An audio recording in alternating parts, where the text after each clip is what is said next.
And with that note, may I invite the captain of our club, Toastmaster Shannon, to preside over this meeting. Very much.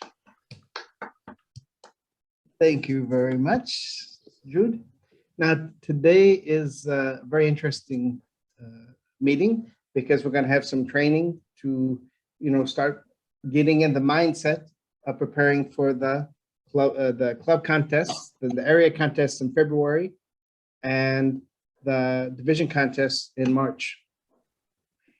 And what we were looking for, or somebody mentioned, Neha mentioned that we may need to adjust the club contest date, which was set for a Friday in January, in case we actually do go to this new weekend of Saturday and Sunday. So once that happens, then we'll just have to make a small adjustment to that by a day or so. Okay, so before we get started with the training, and before I hand it over to Neha, then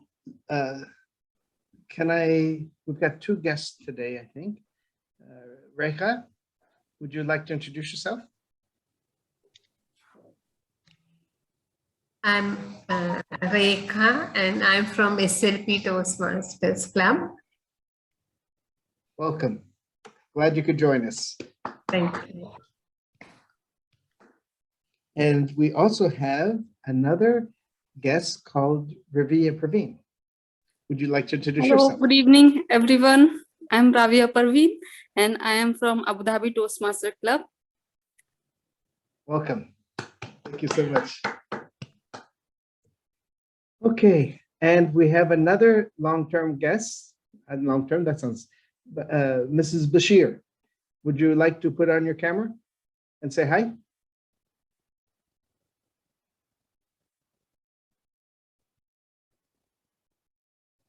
Or maybe not. Anyway, welcome. Yeah, hello. I introduced myself before, I think, so I thought so. I know, but we have different people. Some people may not know you. I am Rizana Bashir, wife of Mr. Bashir, Toastmaster Bashir. And I'm just going to listen to the meeting to get into this in future, inshallah. Sounds great. Welcome again. Yeah. Thank you. Okay, thank you. And I see another name that is not a guest, but is like not been around for a while. And the letter H for Hadi. Mr. Hadi. Do we have only an H, or do we have a face to go behind the H?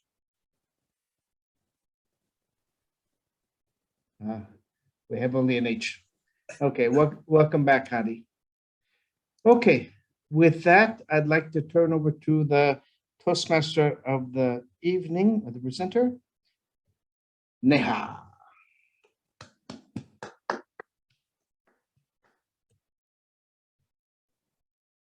Thank you, Toastmaster Shannon, and a very good evening to all of you, to Toastmasters and all the guests. With contest season approaching, we have 4 trainings today, and by our experienced trainers, and these sessions will help you understand more about each category of the contest, the best practices, and most importantly, how to prepare for these trainings. But before we start the trainings, I'd like to call upon the timer for today. So please welcome Toastmaster Nisha, and if you could please introduce yourself and your role for today. Good evening, everyone. I will be timing today's proceeding. Each trainer will get 25 minutes. I will show green light at 15 minutes, 20 yellow, and 25 red. I will be timing today's session. And I'll make sure that nobody should be bored and get proper wisdom from our mentors. Thank you. Thank you, Toastmaster Nisha. So our first training will be for the humorous speech contest. There's a little change in the agenda. So that will be humorous speech contest. Humoroids being, as we start with humor. So for the humorous speech contest, we have Dr. Katrak, who is a consultant surgeon and who's also been a Toastmaster for 17 years. And that's a lot of experience, and that tells us what are we going to get in the training. Please welcome Dr. DTM Katrak for the training.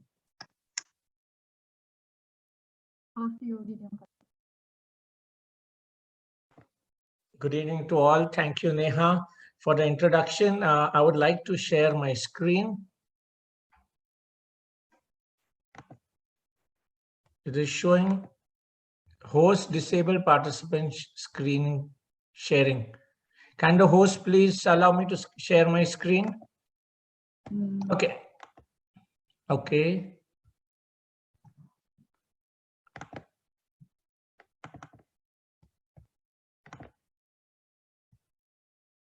Yeah. So today, once.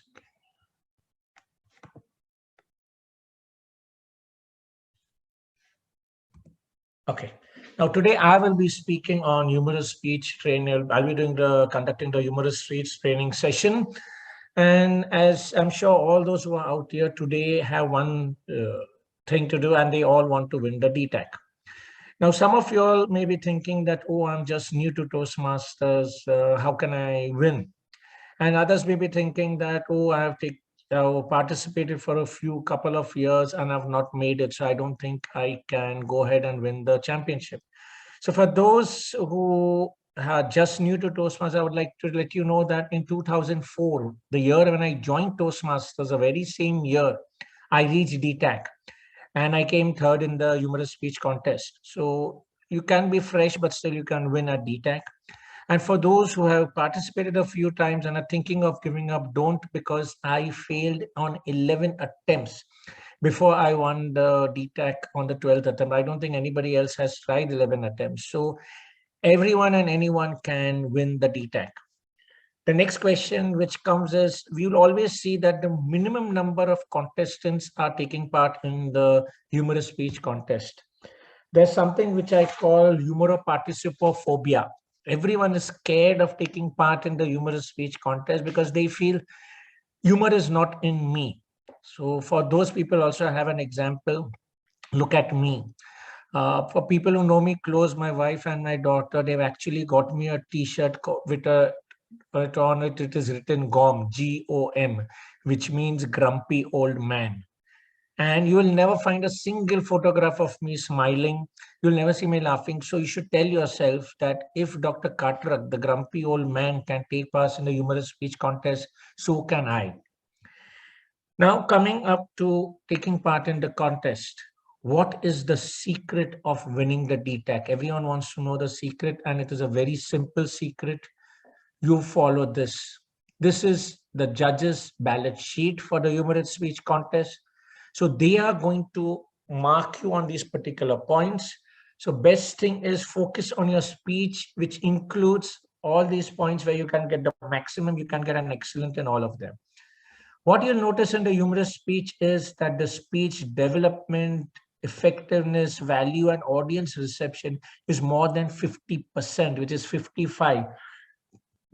So your main focus should be on the contents of your speech. It is very important that your contents are very, very good when it comes to humorous speech. The next thing is the physical, the voice modulation, and the manners, which comes to 30%. And finally, if you compare it to the international speech, which is much higher, this is hardly anything about your voice modulation, about the vocabulary and the correct use of words.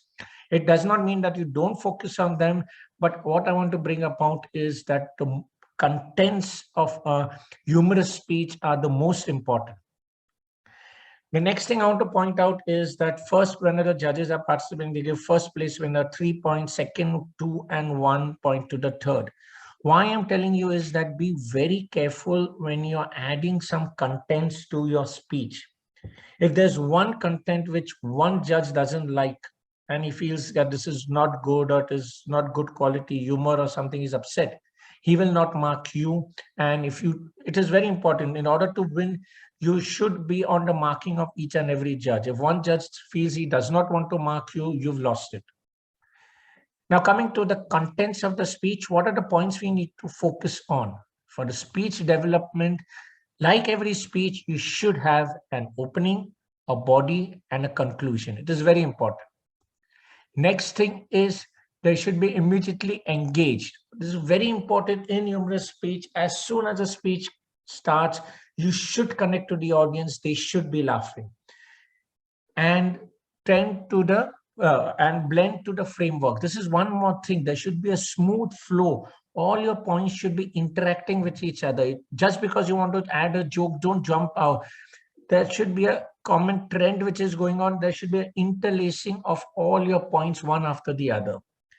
Effectiveness, when it comes to effectiveness, what we are talking about is the inherent interest held in the humorous speech. Throughout the speech, you should have the interest of the audience. Speech values has a responsibility to something meaningful and original. Try to be as original as possible in a speech, because if you have something which is common, people are not going to be interested in listening to you. A very important factor, 15% of your marks are audience response. This year, we are lucky that most probably we'll be having a physical meeting and not a Zoom. I will tell you, the Zoom is one of the toughest for a humorous speech because you just don't know what your response is. And hold the audience interest. All these points are very important. Just because you get one loud humor, it is not going to make you win the DTAC. There should be a continuous flow of giggles or laughters of applause. So all these things the judges see. Now the important thing is when you're coming to content, what is the most important is that how do you find a topic? Everyone tells me that topic, I don't know what topic to add. It is very difficult to find a topic. So always remember,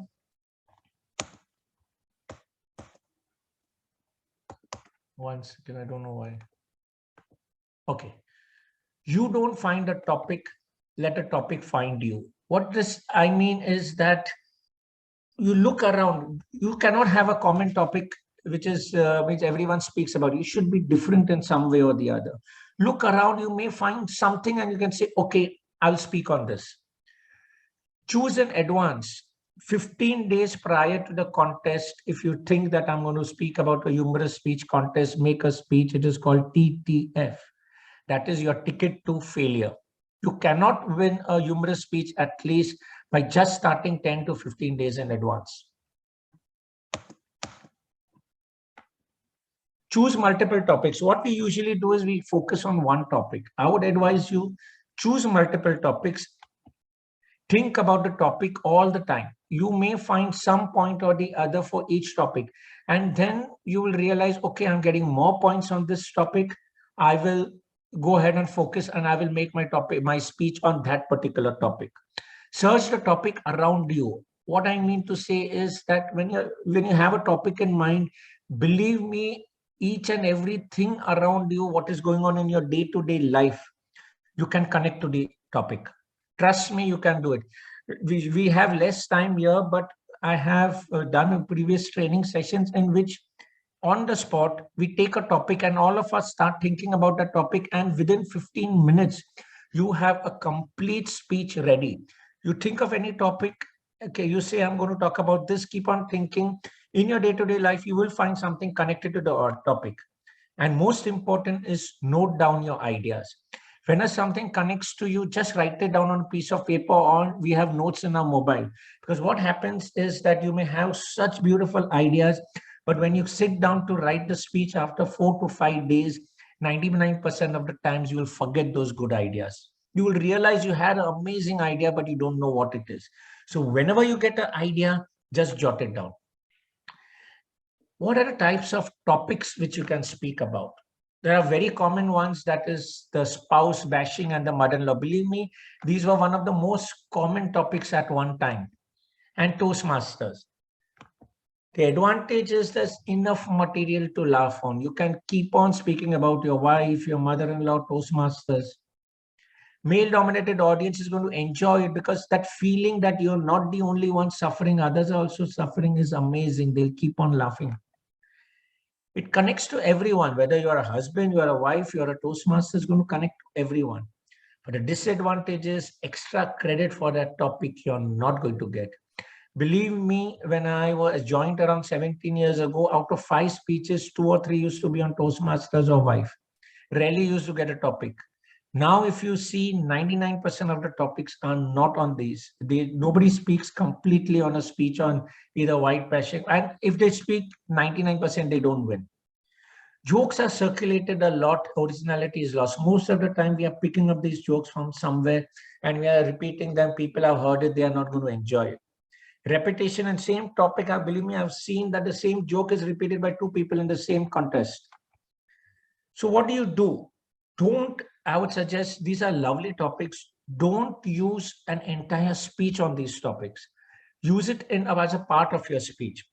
For example, in my DTAX winning speech, in which it was Shake It Up, in which I shake hands with the audience, with anybody, and they lose.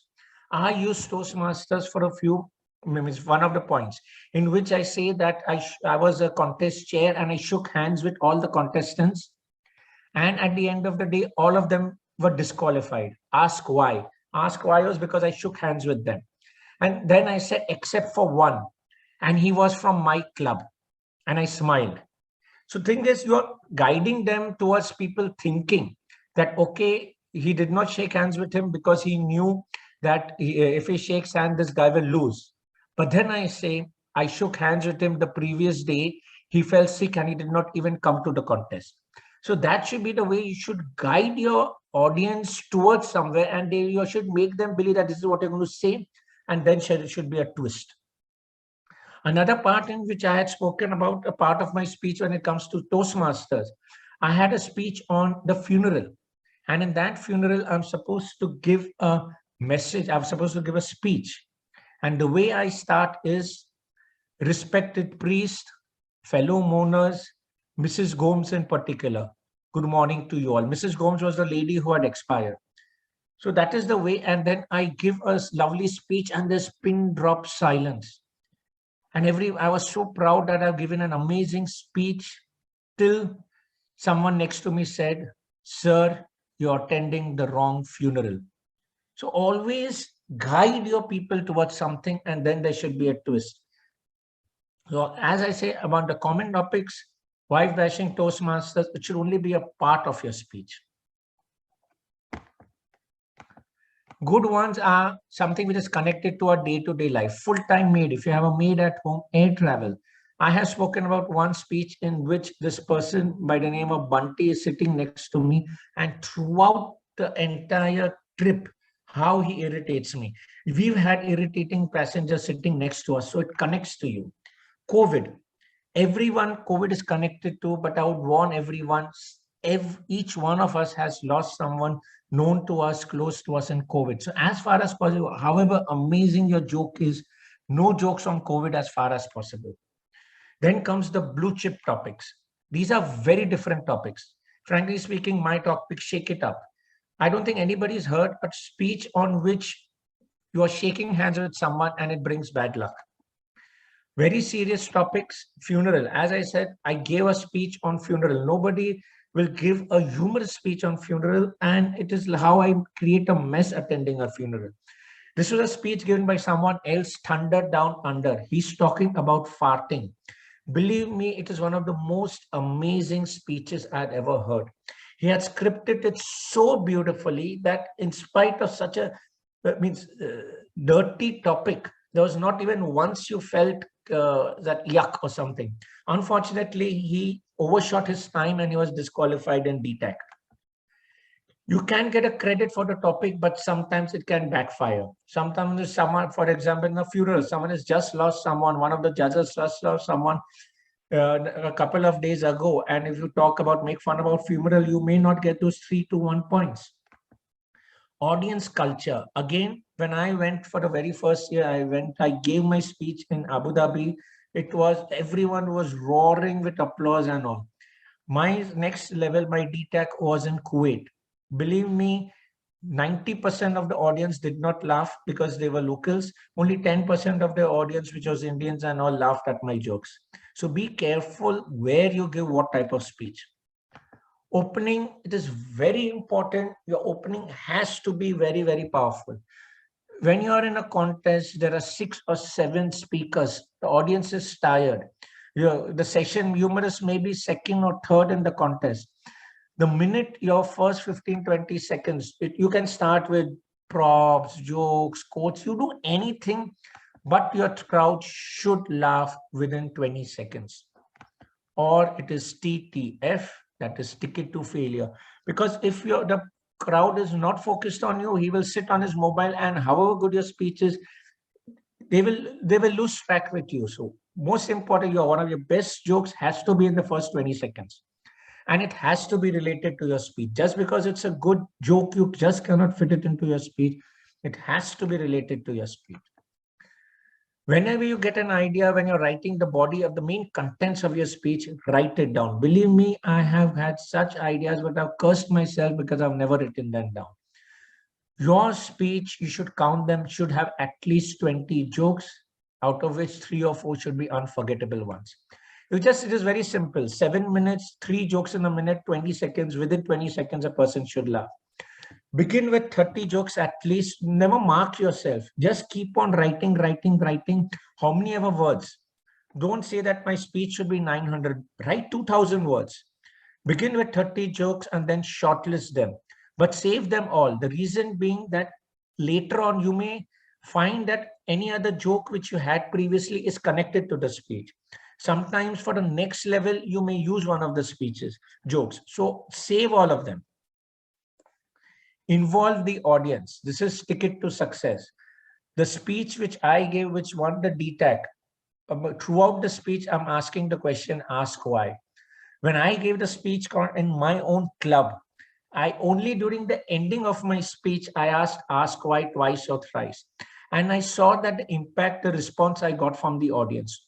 Then during my area, I converted my entire speech, making sure that every joke ends with ask why. And you cannot be monotonous. And afterwards, I ask why. And then when I ask, do you still want to ask why? Or now don't ask why. So all these, you have to have a team connect with the audience as far as possible. Then what are the F's? There are particular F's in the correct joke. It should fit into your speech. Don't change your speech to fit the joke. Change the joke to fit the speech. You may have an amazing joke, but if your rhythm of your speech gets diverted, you're going off track, don't use that joke. However good it is, don't use that joke, because you should be your flow should be straight. You cannot sidetrack from your normal pathway which you're going just in order to add a joke. Fast ending. I feel the difference between a winning speech and the other one is a fast ending. Your short, maximum 3 sentences, your joke should come. People should laugh within 3 sentences. I'll give you an example. Just now, latest joke I heard on is that a wife shouts at her husband, I want equal rights. So the husband replies, okay, then you may have to return a few back to me. So it's just 2 sentences and it is over. Long jokes, what happens is the crowd loses its concentration. The interval between applause increases. Audience will start thinking about the end, that what you're supposed to have. And if they know the end, they will not laugh. Again, this is a TTF, ticket to failure. And if the joke misfires, then you've lost almost 40 seconds without a single applause. So whatever it is, however good, the rule is 3 sentences, your joke has to end. Forwarded jokes. Any jokes is forwarded several times, however good it are, don't use it. Repeated in several searches. Yes, I do search for jokes on the internet. But if I have found that same joke is getting repeated, don't use it. Don't forward good jokes to Toastmasters. Use them in your speech. And make appropriate changes in order to utilize this speech and connect it to yourself. Focus. Any joke where there's a lot of thinking involved in coming to the result, don't use it. People are tired. They don't have time to think. You cannot afford to pause an expectation. What happens is by the time some people understand the joke, it is too late. So by the time, and the worst part is late laughter. Sometimes people get the joke very late and they start laughing. In that much time, you have started your next speech. So then you don't know whether you need to stop or you need to continue. The minute you continue the next one, people will immediately stop laughing. Friends, always narrate the joke to your friends. Whatever is funny to you may not be funny to others, but choose your friends wisely. There's a laughter scale. For example, there's a laughter of 1. People like, someone, you just start speaking and he giggles. So if you give all your jokes to him, you know whom I'm talking about he's the president of some club. You will feel you got a D-Tech champion winning speech because he will giggle at every sentence that you speak. While there are other people at the other extreme like me, you'll never see me laughing after any speech. So then you will feel that this is the most, I've got the most pathetic speech in town. So find the number 5, which are like Neha and Nisha and all. You show them the jokes and see if they like it, then use it. You still don't have succeed in making the audience laugh, then it is a TTF. Conclusion, audience should be laughing till you shake hands with the contest chair. This is very important. Most important message of my entire thing is that you need not have a message. Whatever people may say, no points for message. You can never make a person laugh by giving a message that, okay, cigarette smoking is bad for health, you end and you're making them laugh. Nobody's going to laugh. Take home message should be, he made me laugh. This is the most important message that you should have. Never make it serious by correcting what you joked about. Throughout the speech, if you have said, I have brought bad luck, bad luck, bad luck, I did not say in the end that no, it is not always possible. I ended by saying, I really bring bad luck to all. Coming to the delivery, body language should support your points. You may have good matter, but it should have an impact. Your body language in humorous makes a very big difference. Your voice modulation, for that include as many characters as possible where you can get voice modulation. But if you are adding a Filipino, don't try and imitate a Filipino voice. Sometimes some people may get irritated. You may not be good at it. Don't do that because it shouldn't, whatever you say should not affect any part of the audience. Enthusiasm, showing the interest in the audience. I have said I am bringing bad luck to all, but in my manner, I'm not ashamed at all. I say I have killed my patient also during the speech by shaking hands with them. But during my speaking, I have not shown that I'm feeling bad or something. You should have confidence when you're speaking, whatever you're talking about. Language, choice of words, don't focus so much on that. Clear, it's very simple. In humorous, the audience should understand what you're talking about. Use correct grammar. 15 points in this. Most of you all will get it. People are not going to focus much. When it is to body language, use the rule of 3. Your speech should have 3 parts so that you can use 3 parts of the stage. Try to make 3 parts of every joke so that in the first part you're facing one part of the audience, second part the second, and your conclusion or the third sentence should be bang right in the center. Props, use only if they have an impact on the speech. Believe me, in one of my speeches, which I gave at a funeral, I took a wreath along with me. On the stage, my wreath broke into 2.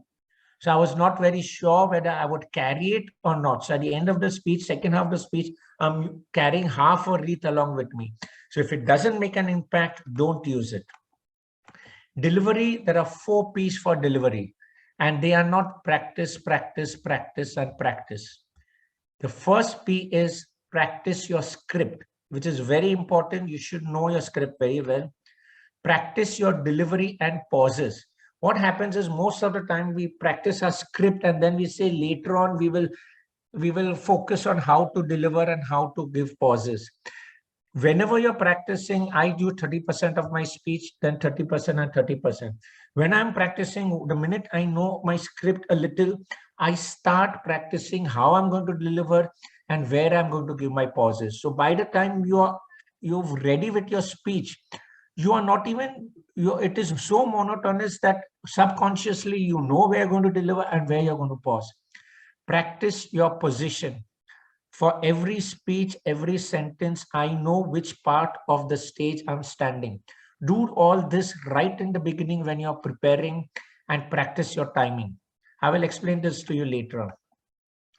Don't be fast, because the minute you're fast, people are going to stop listening to you, and in order to avoid the joke, they'll stop laughing.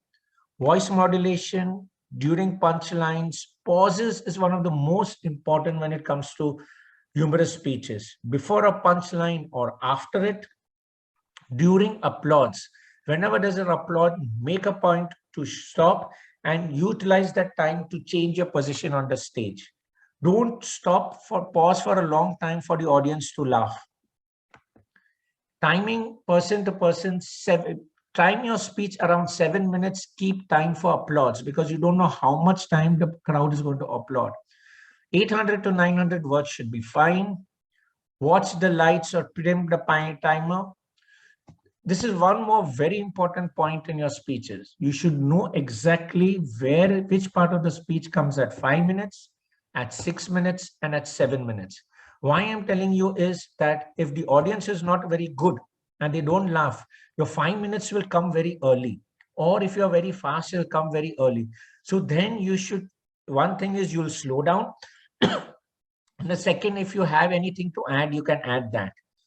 The other part is that if your response from the audience is very good, you will realize that you will not finish your speech on time. So you should know exactly what to omit. So if you know that the response at 6 minutes, you're reaching something which should have come at 5 minutes, one part of your speech you should be able to remove without the speech getting affected. If you win, watch the area for missed applause, remove that part. Never repeat a joke expecting laughter at the next level. Sometimes in club contests, you will feel, no, the audience did not laugh. I will use the speech at area level and it will have an impact. Believe me, it will never have an impact. If you did not get a laughter at club, you will never get it at area. Change 30% of your speech at every level when it comes to humorous, because a part of the audience will be the same. And take a feedback and remember the laughter scale, utilize all the 3 parts of the scale. Thank you. That was the closest to a red I've ever achieved. Wow, thank you so much, Dr. Katrak, for an amazing training. And thank you for being here. You were not well and still you made to the training. So thank you so much. Let's give him a huge round of applause. Thank you. Any questions?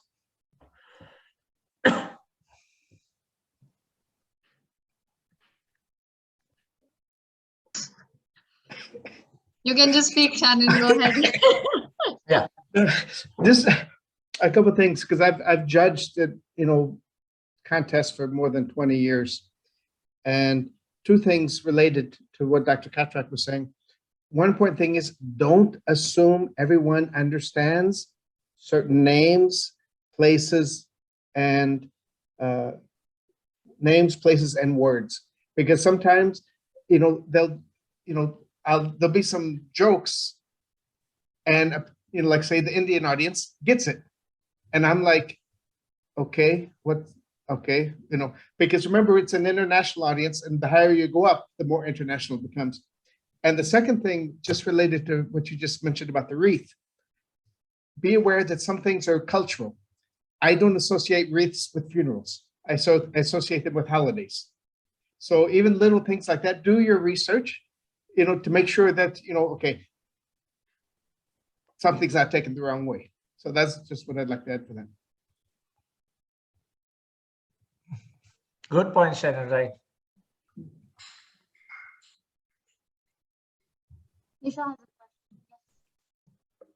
Okay, my question is, suppose I am imitating phone calls with my friends as a speech.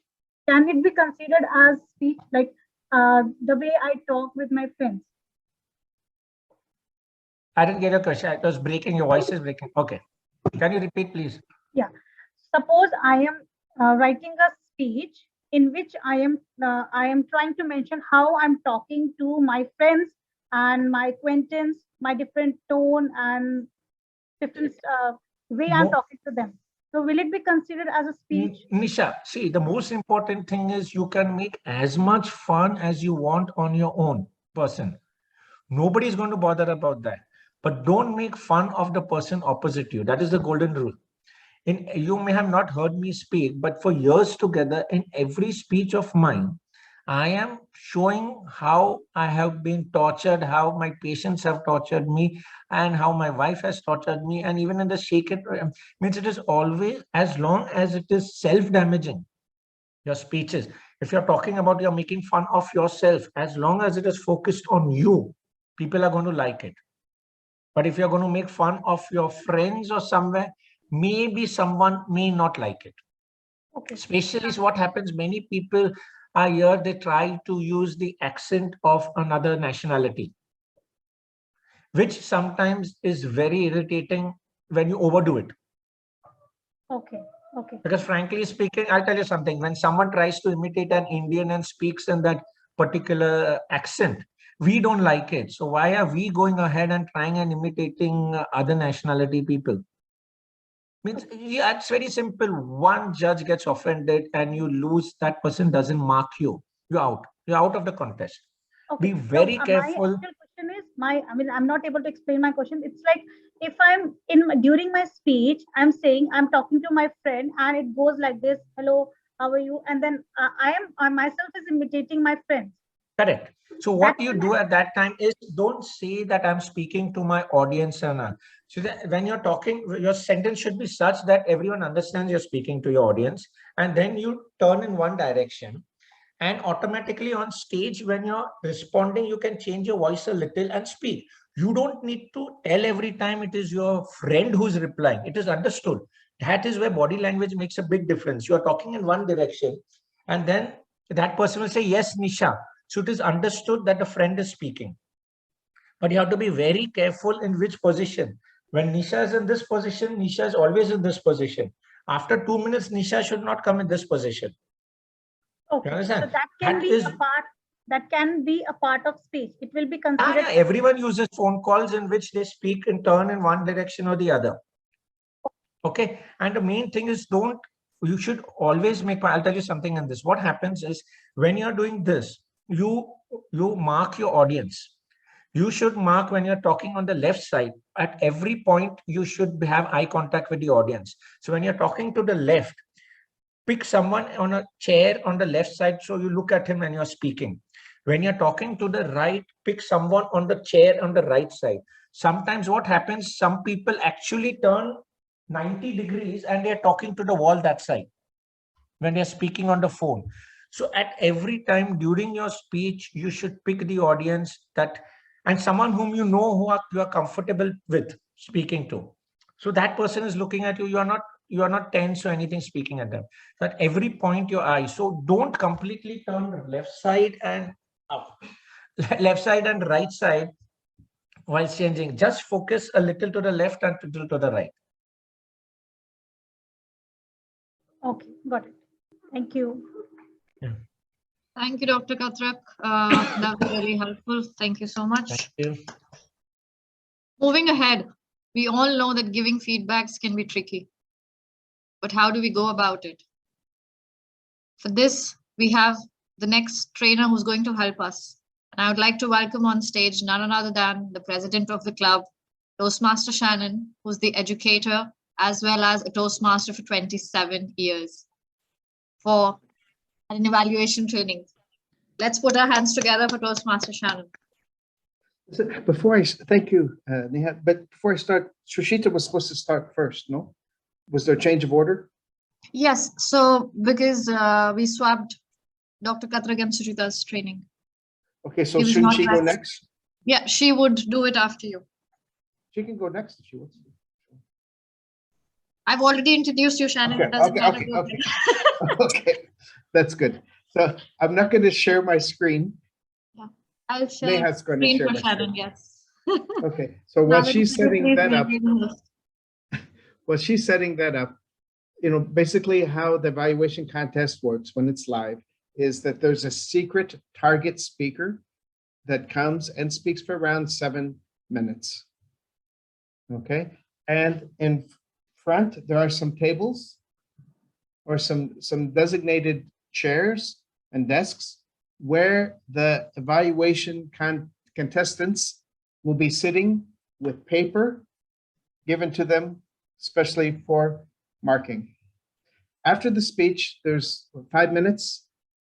silence, and they do different things with this. Sometimes they're led to another room, or sometimes it's there.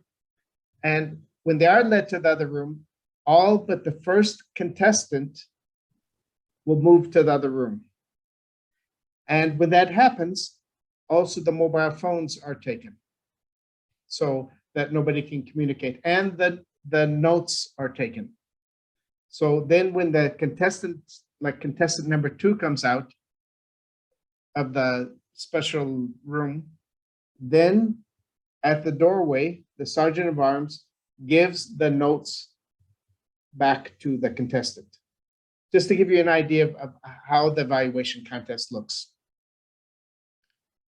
Okay, so I've got 4 pages to share with you. The first one is the first page of the judging contest. Now you notice that 70%, and we'll go into more detail in just a minute, 70% is on analysis and recommendations.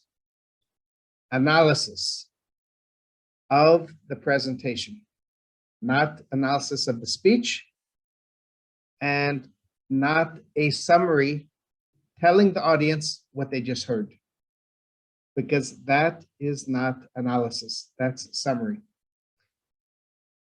Then you've got the recommendations, and we're going to talk more after we do this, the judge's policy sheet. We're going to just review what goes into an evaluation, because the language of using recommendations is so important.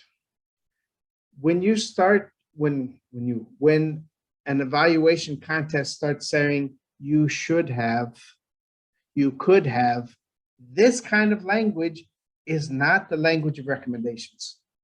That's a kind of language of maybe a teacher or parent or something like that, but not for an evaluation contestant. 30% is for the way you present the evaluation. And one thing that some contestants do is they've got this canned formula. Do you know what I mean by canned? It just looks like it's fake. It's like, you know, one size fits all. Okay, da-da-da-da, and you know what the person's going to say next, because it fits into this formula. For me, I always mark down on those when I'm a judge, because that's nothing original. I don't feel, you know, the contestant coming out in the evaluation. The last part is the summation, which is not a summary. The summation is basically looking at the strengths and weaknesses, giving a word of encouragement. So 70% analysis and recommendations, 30% technique and summation. Next page, the back of this form. Okay, so for the, maybe can you make it a little bit bigger, Neha? I've asked Neha to do this because whenever I would share on Zoom, my computer usually froze, so I don't know what's going on. So for the analytical quality, it talks about the strengths and weaknesses of the speaker's presentation. It's not analysis of the speech. It's an analysis of how the speech is presented. You see the difference? Because sometimes some evaluators will start focusing on the speech, and that's not what, my understanding, that's not what Toastmasters is about. For the recommendations, this is where we're going to talk more about the language in the next bit. But do you know the word nitpick? Nitpick, meaning looking for the tiniest points that really wouldn't make any difference. So you don't want to be nitpicking, you know, like if you had moved 45 degrees instead of 60 degrees, you know, and you have some who do that. They look at these tiny points. It's just like, you know, when you give an evaluation, think, would I benefit if I heard my own evaluation or not? Okay, the technique, this is how you present. Now, it's been a year since I participated in contests, but in 2007, 2008, somewhere around there, I won the Division H evaluation contest. And one of the things that helped me win, I gave a twist. And it was, I'm from Al Ain. We have Jebel Feet.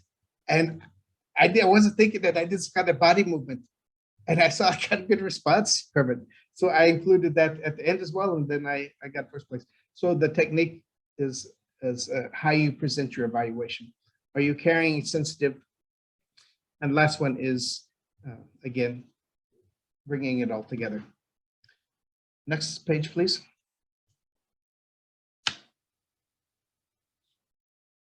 The next document. Yeah, the other document you mean. Okay, just Yeah, sorry. I was like, there's no next page. Where should I go?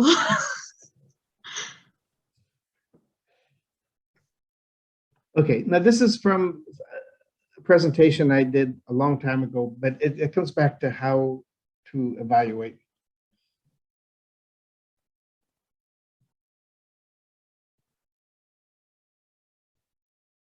Okay, and one of my pet peeves is an evaluation is not a summary. Well, first you introduced this and then you did that, and it's just like, why are you wasting my time? I know what the speaker did. Okay, just you don't review the main points of speech. You review the presentation, and then so you get some general points here that we know from doing evaluations in the club, organization, parents, and so on. Can you go down, please?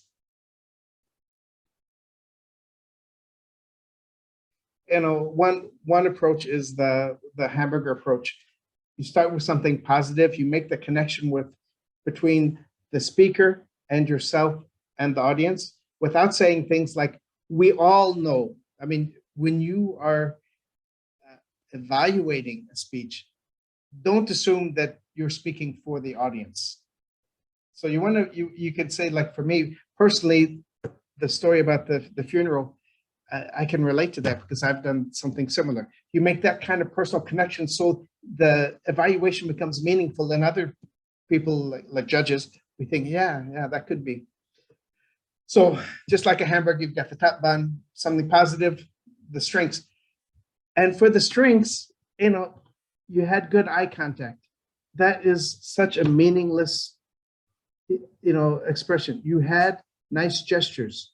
That's meaningless. That means I get nothing from that. So if you're going to talk about eye contact, refer to specific points and connect that with, in the evaluation. If you want to talk about gesture, for example, and then there was a pause. When you said this, you paused. But when you did this, you did this. So that's very important because that's meaningful. And sometimes there have been times when there's been a speaker where the target speaker's emotions and words didn't match. Like, for example, he's supposed to be sad and he's smiling. That happens from time to time. So point that out. For example, at this point, when you mentioned this, I felt, and we're going to talk about that language in just a second, that there was a mismatch. Okay, go down. So an opening might be something like, ladies and gentlemen, didn't Mark's speech, I'm talking about for the evaluator now, didn't Mark's speech really inspire you to like this, or make it personal? While I was listening to your speech, I kept thinking my own experience. So you personalize it. Go down a little bit. So again, reinforcing with specifics. So your eye contact made everyone, or made me, feel involved in your speech. For example, when you were talking about this, your eyes, same thing with the good use of hand gestures. Your major point, you've got a general sentence, but with examples. Because examples, just like any of us, if we know exactly what we did and where we did it and what we need to do, then we can make changes. And that's what Toastmasters is about, constant improvement. Okay. Now this one here, for the suggestions for improvement, this is kind of one of my pet peeves. You want to use soft language. So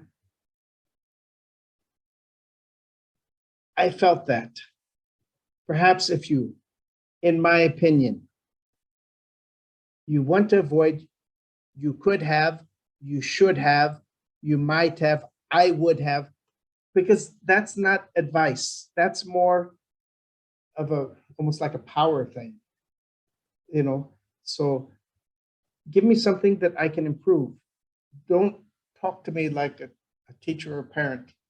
So, and that kind of language, you could have, you didn't, you know, those kinds of expressions, they're not helpful in evaluations. You know, avoid nitpicking and overkill. Overkill meaning, you know, like, okay, you gave an example. You don't need to give 3 examples of where I got, you know, where I got confused by your speech. Just make your point, give an example, move on. So this is for a club meeting. You wouldn't say this for the target speaker. This is for the club meeting, but you do want to, you want to put everything in a positive light. So you would avoid any nots, you know, shouldn't, couldn't, those kinds of words. Okay, go down. So, you know, like this, you failed to greet the audience. Next time you may want to remember that by greeting the audience, blah, blah, blah. Again, this is more for club speeches, but it can also be applied for contest speeches. And this is basically saying the more of the same thing. Perhaps you could emphasize your main points more strongly by using, because that way you're making it, this is my opinion. You don't have to accept it. But this is my opinion. I'm not telling you what to do. I'm not telling you, you know, that you should do this to be better. I'm just giving you my recommendation, my opinion. Okay, go down. So when you look for the eye contact, hold on for a second. I noticed you didn't have much eye contact with the left side of the room. Okay, that there sets a negative feeling right there. So, you know, if somebody says that, then I put my arms like this and start fitting myself. But, you know, soften it. You know, it's easy, you know, like to look, you know, to focus on one side. Still, when we speak, we need to be sure that we include everybody, you know, something like that to make it easier. So for the summary, you know, basically the main points, you know, you can be specific about the recommendations that you've got, and then you close with a positive encouragement. You know, your speech has encouraged me to learn more about blah blah blah. I certainly have gained insight in blah blah blah, and then you acknowledge. Of course, this is very important for all of the speeches. Always at the beginning, Madam Contest Chair, Mr. Contest Chair. Always at the beginning, acknowledge, and always at the end. So that will close your speech. No thank yous. That doesn't fit. Just Madam Contest Chair. That signals that you're finished. The other thing is, another pet peeve, the good evening thing, good afternoon. That's a time waster. You know, good afternoon, good afternoon, good afternoon. No. Madam Contest Chair, fellow Toastmasters, and especially our targeted speaker, our esteemed speaker, whatever. That's it. No need for good afternoon, good morning, good whatever. That's how speeches are. Okay, that's my spiel about evaluation contest. Anybody have any questions or comments?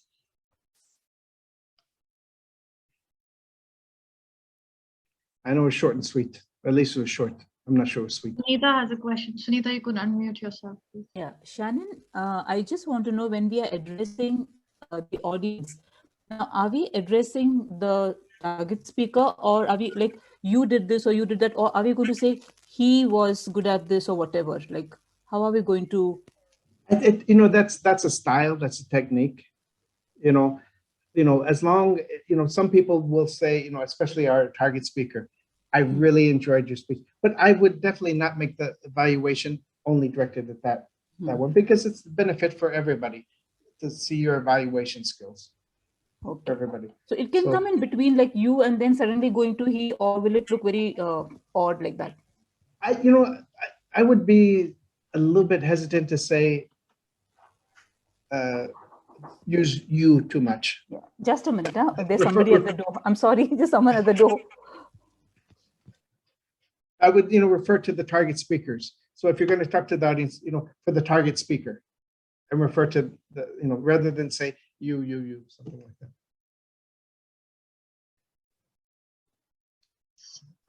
I'm sorry. You're still on. Okay. Yeah, it happens at the, yeah. So. Yeah. So, it's always good to definitely to acknowledge the target speaker, and especially blah, blah, blah. But, wasn't that an amazing speech? And you can point, didn't that speech inspire you to, think outside the box or something like that? But then I would move on and then refer to the targeted speaker, the target speaker, not the targeted. That's another meaning, the target speaker. And another question, Shannon, like I remember 2 years ago, I did it. We can use a paper, right? The one in which we wrote our notes. Yes. Because that was given to you by the contest chair. Yeah. By the judges. Oh, I forget. It's been a while since we've been face to face. I should know that. But they will give you that paper so you can use it. Some people will go on stage and they have the microphone that go around the places. When I won, I stayed behind the lectern because I'm kind of a shy guy and I had my notes there, but I was able to go away from the notes. But at least I had my crutch there in front of me. Yeah. Okay. Thank you. Thank you. My pleasure. Any other questions? Yes, sir. More of a reminder, I guess. That you may have to resist the temptation to ask the audience to applaud again. Because yeah. It's just like, let's give the speaker, target speaker, another round of applause for doing a great job. That's a time waster. And it doesn't get the judges on your side. Now, good point. Thank you. I'd written that in my notes, but I forgot to say it. And the other point is, should we congratulate the speaker also? Like, congratulations for completing your project or completing your. Well, remember, this is a contest, evaluation contest. So we're not talking about that kind of stuff at all. We're talking about how the speech inspired you, how the speech moved you, how the speech touched you. Yeah, I have just one clarification, Shannon. Now, when we evaluate the speaker, do we directly talk to him? Or, for example, should we for example, you did that very well. Or rather we say that the target speaker did this, amazingly or something like that. Should we talk in terms of target speaker or directly we speak to him? But Sunita, that's what Sunita was just talking about. The answer was not that clear to me. So I just okay. So at the beginning, you can mention something directly to the target speaker. But imagine you're in the audience and you see the person on stage focusing only on the target speaker. Then you're going to think, hey, I want to be included in this. So then after that, after you do your connection with the target speaker, then I would refer to the target speaker. So that way you can move, if you're going to be moving on the stage, you can move on the stage and include more, the audience in your evaluation of the target speaker. Do you understand or no? Yeah, I understand, but I have watched many evaluation contests, but what I feel is, and I have been judge also, but what I feel is, I don't know which way you go directly. Both way, I feel like I'm connected. Even the evaluator directly speak to the target speaker. I understand, and I understand he is giving the feedback, and he speaks to everyone.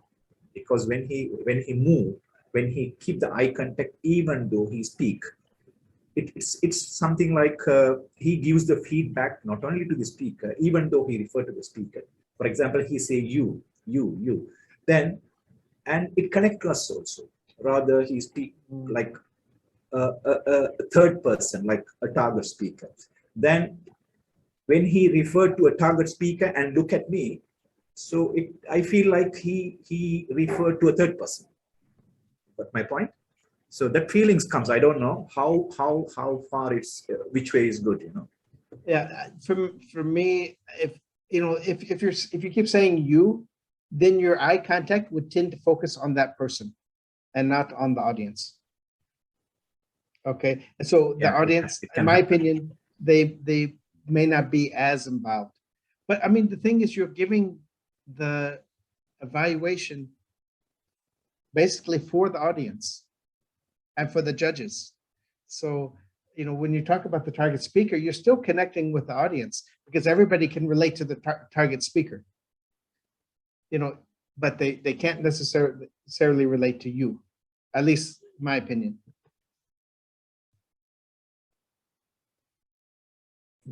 Understand. Thank you. Okay.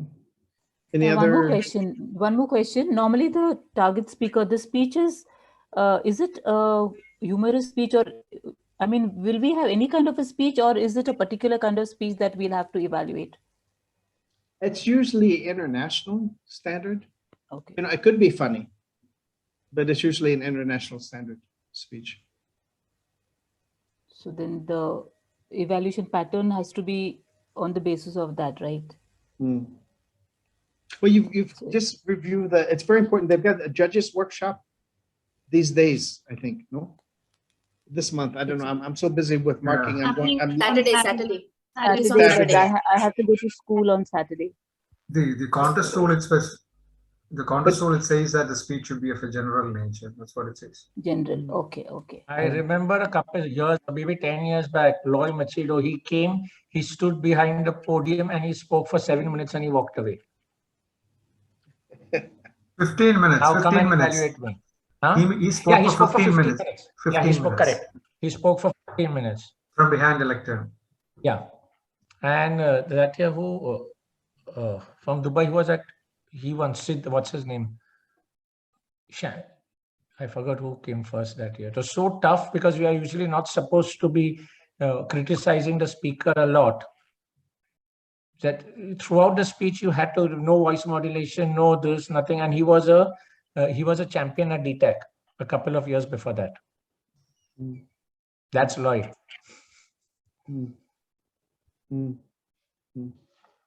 Yeah. So the next meeting, we're going to have a mock table topics and evaluation contest. So we'll have a target speaker. Neha has got one there, so that we can, practice doing this. I guess, Neha, you probably talk about this later on about that, so that we can get practice and feedback on how we're doing with evaluations and the table topics for the next meeting.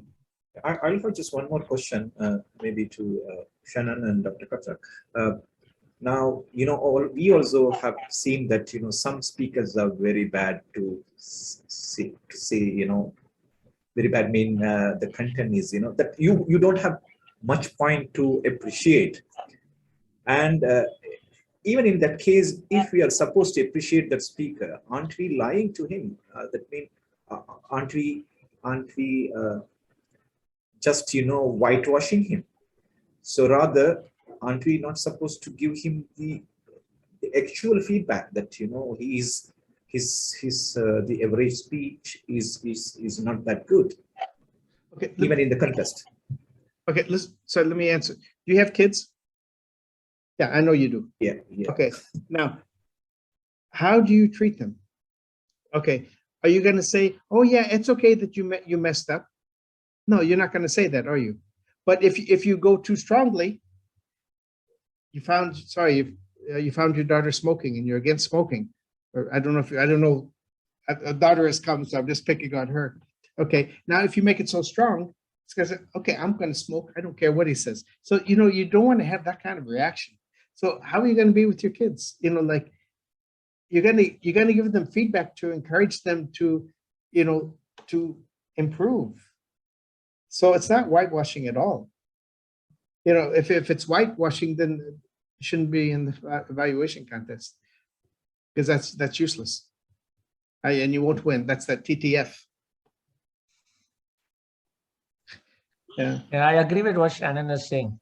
Again, in the club level also, if you're someone who's new, you don't be too harsh to him. You can take him aside and speak to him. But if someone is a seasoned Toastmaster, I think you have every right to tell him that, boss, you have not taken this role seriously. You could have improved at this point or that point.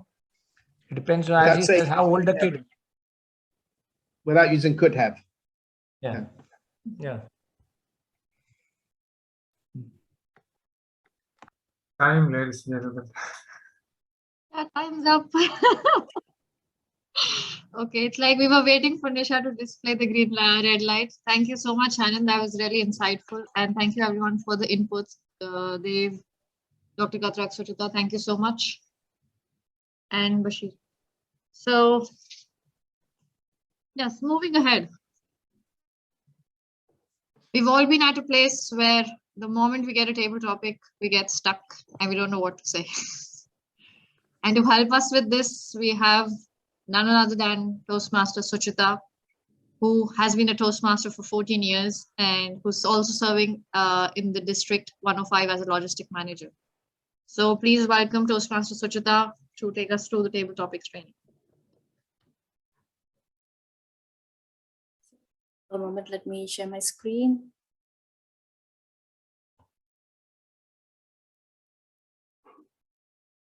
Yeah, my screen is visible now.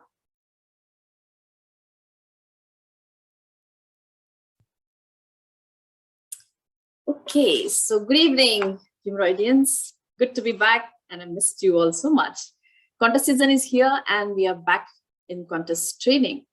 So welcome to the Table Topic Contest 101. It's all about training.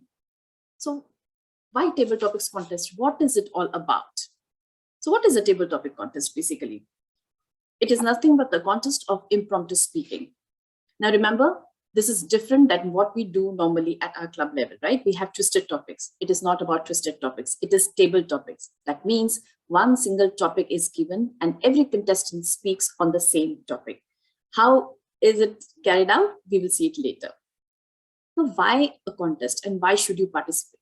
Of course, to get out of your comfort zone. When you speak in front of an unknown audience, you just get out of your comfort zone. And then you test your skills, the impromptu speaking skills, and that is the best way to measure. And hence, you should be participating in the table topic contest. And how do we go about it? So basically, it starts at the club level. So first, you compete at the club level. If you win, then you move on to area. From area, you move on to division, and then to the district level. Now remember, the contests like table topics, evaluation, and humorous speech contest ends at the district level, unlike international speech contest, which moves further towards world championship. So this is about what, why, and how of table topic contest. Now, let's look at the procedure. So what is the procedure basically? It is the official way of doing something. And here it means the contest, the official TMI way of conducting the contest, which is the table topics. So for that, let us understand the role players. We have CC, that is the contest chair. We have timers. We have sergeant at arms. We have contestants, judges, and the CJ is the chief judge. So basically, contest chair is the person who conducts the entire contest and is responsible for everything related to the table topic contest. He's the one who will brief the contestants first and the audience later. Again, with the rules and regulations. Timers, there are two timers. Remember, now we are going to have physical contests. So there are two timers. One timer will be displaying the signal that is on the timing device, and one timer will be noting down the time taken by each speaker. Now that timer sheet will be submitted to the chief judge. Sergeant at arms. There will be normally 3 sergeant at arms. One will help you with clipping of the mic near the lectern or the podium. One sergeant at arms will be taking care of all your devices, that is the mobiles. And one sergeant at arms will escort you to a breakout room, which is away from the main hall where the contest is being conducted, and he will keep an eye on you. This is all done to maintain the integrity of the contest. Judges are the ones who will be marking the ballot for a speaker or a contestant who gives the presentation in front of the judges and the audience. Chief judge is the person who will be maintaining the integrity of the contest and will also be responsible for tallying the results. And the contestants, no pre-qualification in terms of number of projects completion is required here. What that means is any new member can take part in this contest, unlike the international contest, which has a requisite that you have to have completed at least level 2 from the pathways, or project 6 up to project 6 from the old way, or the project 6 of the competent communicators manual, that was from the old ways of Toastmasters International. So these are the people that you should be knowing about as the role players.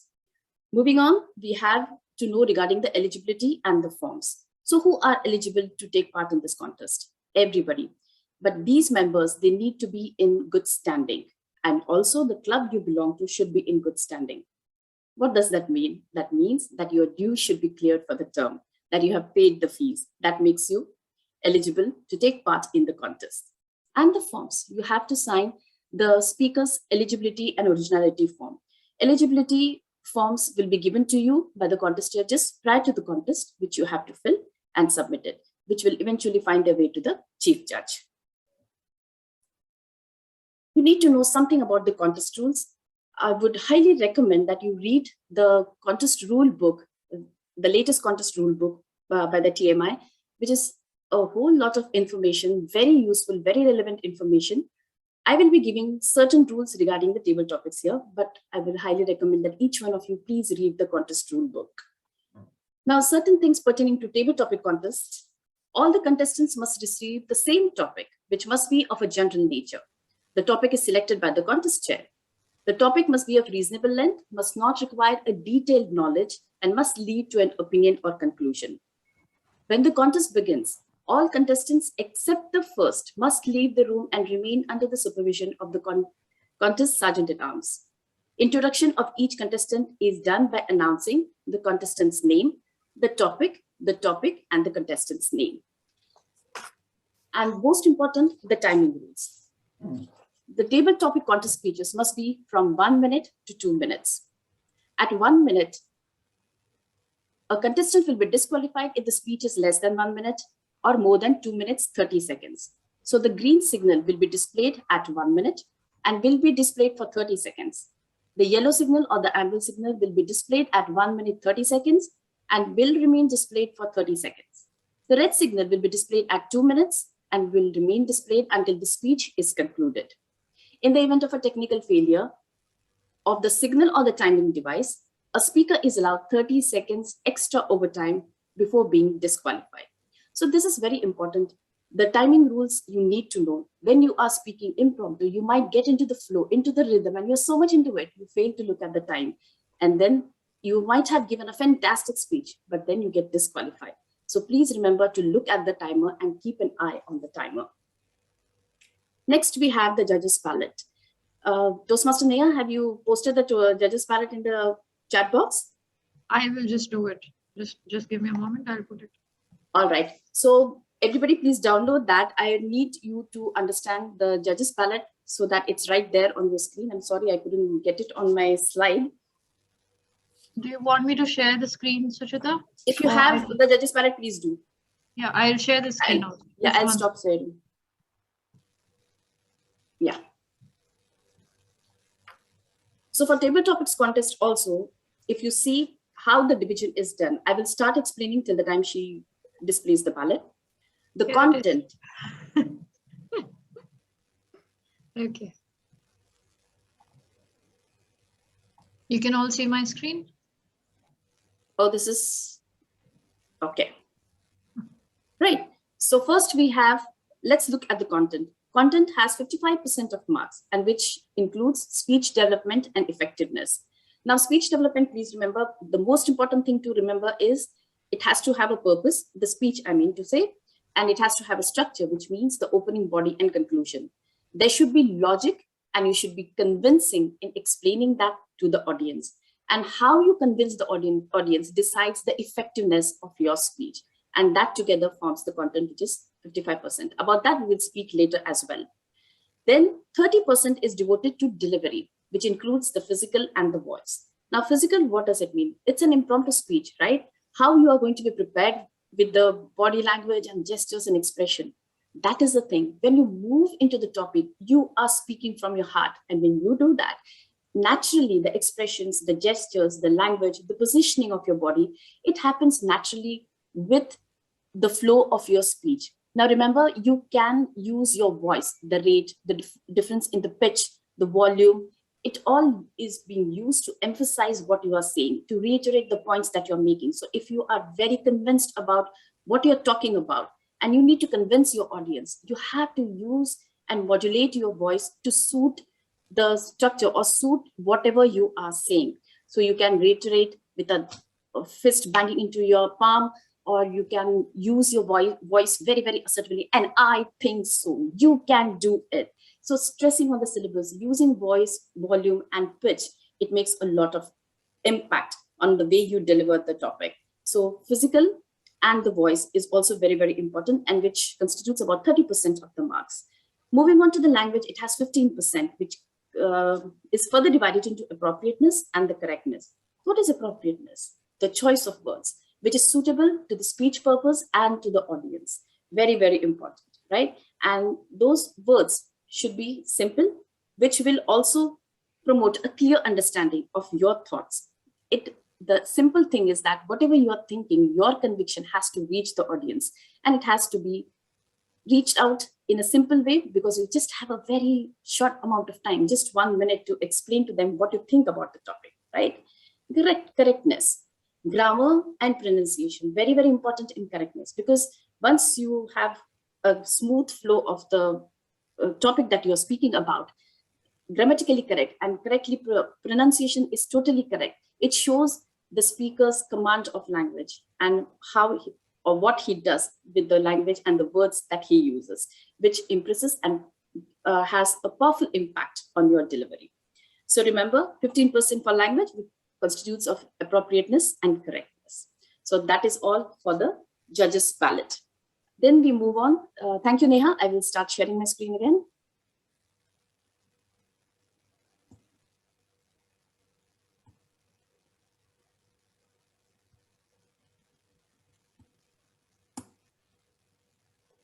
Sorry. Yeah. So we finished with the judges' ballot. Now we move on to the process. Process is nothing but simple steps in which to achieve a particular goal. And in this context, it's the table topics contest. So how is the process? What do we do for that? So before the contest, I want you all to understand, you should know what is your club name, number, area, division, and district.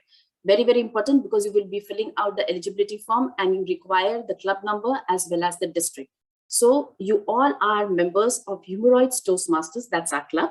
Our club number is 020-44089. Please remember that, because you need to fill out the forms.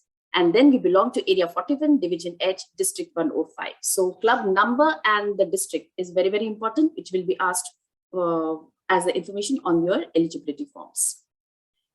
And what do you do during the contest? It's, like I said, it's a stepwise process. Process is the stepwise actions that are taken to understand or execute that particular contest. So what do you do? So remember, you have a contest chair, right? You reach the venue. You are a table topic contestant, reach the venue about 45 minutes to 1 hour early, get the eligibility form, fill it and submit it to the contest chair. Contest chair then will do the briefings. He will explain to you regarding the protest, disqualification, timing rules, and in general about all the relevant information to the contest will be given to you in the contest chair's briefing. He or she will also do the draw of lots, right? The draw of lots then decides the speaking order. What is that speaking order? Once you do the draw of lots, you get the number, and that is the number you will be coming in and attempting to speak on the topic, which will be the same for each and everyone. So this is how you move about with the contest. Once the contest starts, except for the first speaker, all the speakers will be moved out to the breakout room. And then the chosen topic is read out to the contestant. As we saw earlier in the rules, the contestant name, the topic, and the contestant name. In this sequence, it will be read out, and then you are good to go. You are there to attempt the topic. After the speaker finishes speaking, during the 1 minute silence for the judges to mark the ballot, the next speaker is brought out into the room. All the speakers, after giving their speeches, they are able to sit in the audience and listen to the speeches of the other contestants. So this is how, in general, the contest will happen that day, on the day of the contest. After all the speakers have finished speaking, there will be a 5 minute silence for the judges to mark the ballot. And that marks the end of your contest. because then the contest chair will call you and distribute the participation certificates. So I hope briefly you understand how the contest will play out on that particular day. Now, after the process, we move on to preparation. Very, very important. How do we prepare for the table topic contest? So basically, you need to understand what is required in that. Even though it is a short 1 minute speech, it needs a structure, right? So what is a structure? As we saw in the judges ballot in the speech development part, it has to have an opening, it has to have a body, and it has to have a conclusion. And all these three things are important, even though it is a 1 minute speech, because it gives a clear guidance to your own thoughts, as well as it is easy for the audience to understand what you are going to speak about or how your thoughts transpire. Also remember, more importance is given to the personal anecdotes or examples that you can cite at that particular point of time. It supports what you are thinking about or what point you are trying to make, and it adds credibility like nothing else does. Personal anecdotes are the one which the audience and the judges basically are looking for. Now, since it's an impromptu speech, the opening could be shaky, right? You are not totally prepared. You do not know what the subject is or what the topic is. So the opening could be a bit shaky, or it could be just plain vanilla. You would start with just salutations, good afternoon or good evening, contest chair, judges, and my fellow Toastmasters. It could be as plain as that. But your conclusion has to be impactful. It has to be strong. It should lead to an opinion, preferably solution-oriented, if that is how the topic goes. And it should end on a positive note by way of delivery, by way of your words. It has to be impactful. Now, that's roughly the structure. Now, what is your opinion? Very important. See, there is nothing right or wrong about a topic, right? A topic is given to you. Your opinion about the topic is important. And how convincing you are about that opinion to the audience is also very important. Remember the effectiveness? The more you convince clearly the audience regarding what you think about that topic, that constitutes the effectiveness, and that's where you score on the topic. Now remember, even if it is your opinion, you can't speak away from the topic. You have to be on the topic. So these are the requisites of the table topic. So when you start preparing, keep that in mind. Any topic you think about and you start delivering a speech on that, remember that you have to have a structure. It is your opinion, so naturally you get that confidence and you become more positive and more assertive in delivering that, and it has to be on the topic. Now, techniques. There is nothing called as tailored, time-tested techniques, right? It could differ, and you have to mold it to the way it suits you, the way you can decipher the topic and the way you can deliver it. So, but there are a few suggestions which I can share with you. How it can be done is, when the topic is given, most important thing that you can do in table topics is listen. Listen to the topic completely, right? Hold your thoughts. The thoughts will start rushing in the moment some familiar word comes in. 2-3 words in sequence are familiar. You think that you know the topic, but no, hold your thoughts. Just listen to the topic very carefully. Once the topic is read out, it will be read out twice. Pause, listen, and gather your thoughts. Identify the keywords. And then once the keywords are identified, find out what resonates with you in those keywords. And then why does it resonate? The moment you answer the why, you get the purpose. And once the purpose is defined, you start speaking on it, and all you get is the analysis of your topic. So you see, nothing to get scared about. Listen to the topic, just identify the keywords. Or other way of doing it is agree or disagree. A topic is given to you, think about it. This is a statement. Do I agree with it or I don't agree with it? Very simple. For example, a quote is given as a topic. Honesty is the best policy. Listen, pause, and think. Honesty is the best policy. Keywords, honesty, best policy. What resonates with you? Or do you agree with this? Is honesty the best policy? Yes, I agree with it. Ask yourself, why do you agree? And once you start answering that why, all you get is the analysis of your topic. Once you get the analysis, support it with some personal anecdote or an example. Once you do that, it really adds credibility to what you are speaking. And then by the time you finish with the anecdote, you're pretty clear exactly what your opinion is and what is it that you want your audience to understand. And that is your message. Reiterate it in your conclusion and end on a very positive note. There you go. you have an excellent table topic presentation which can be done.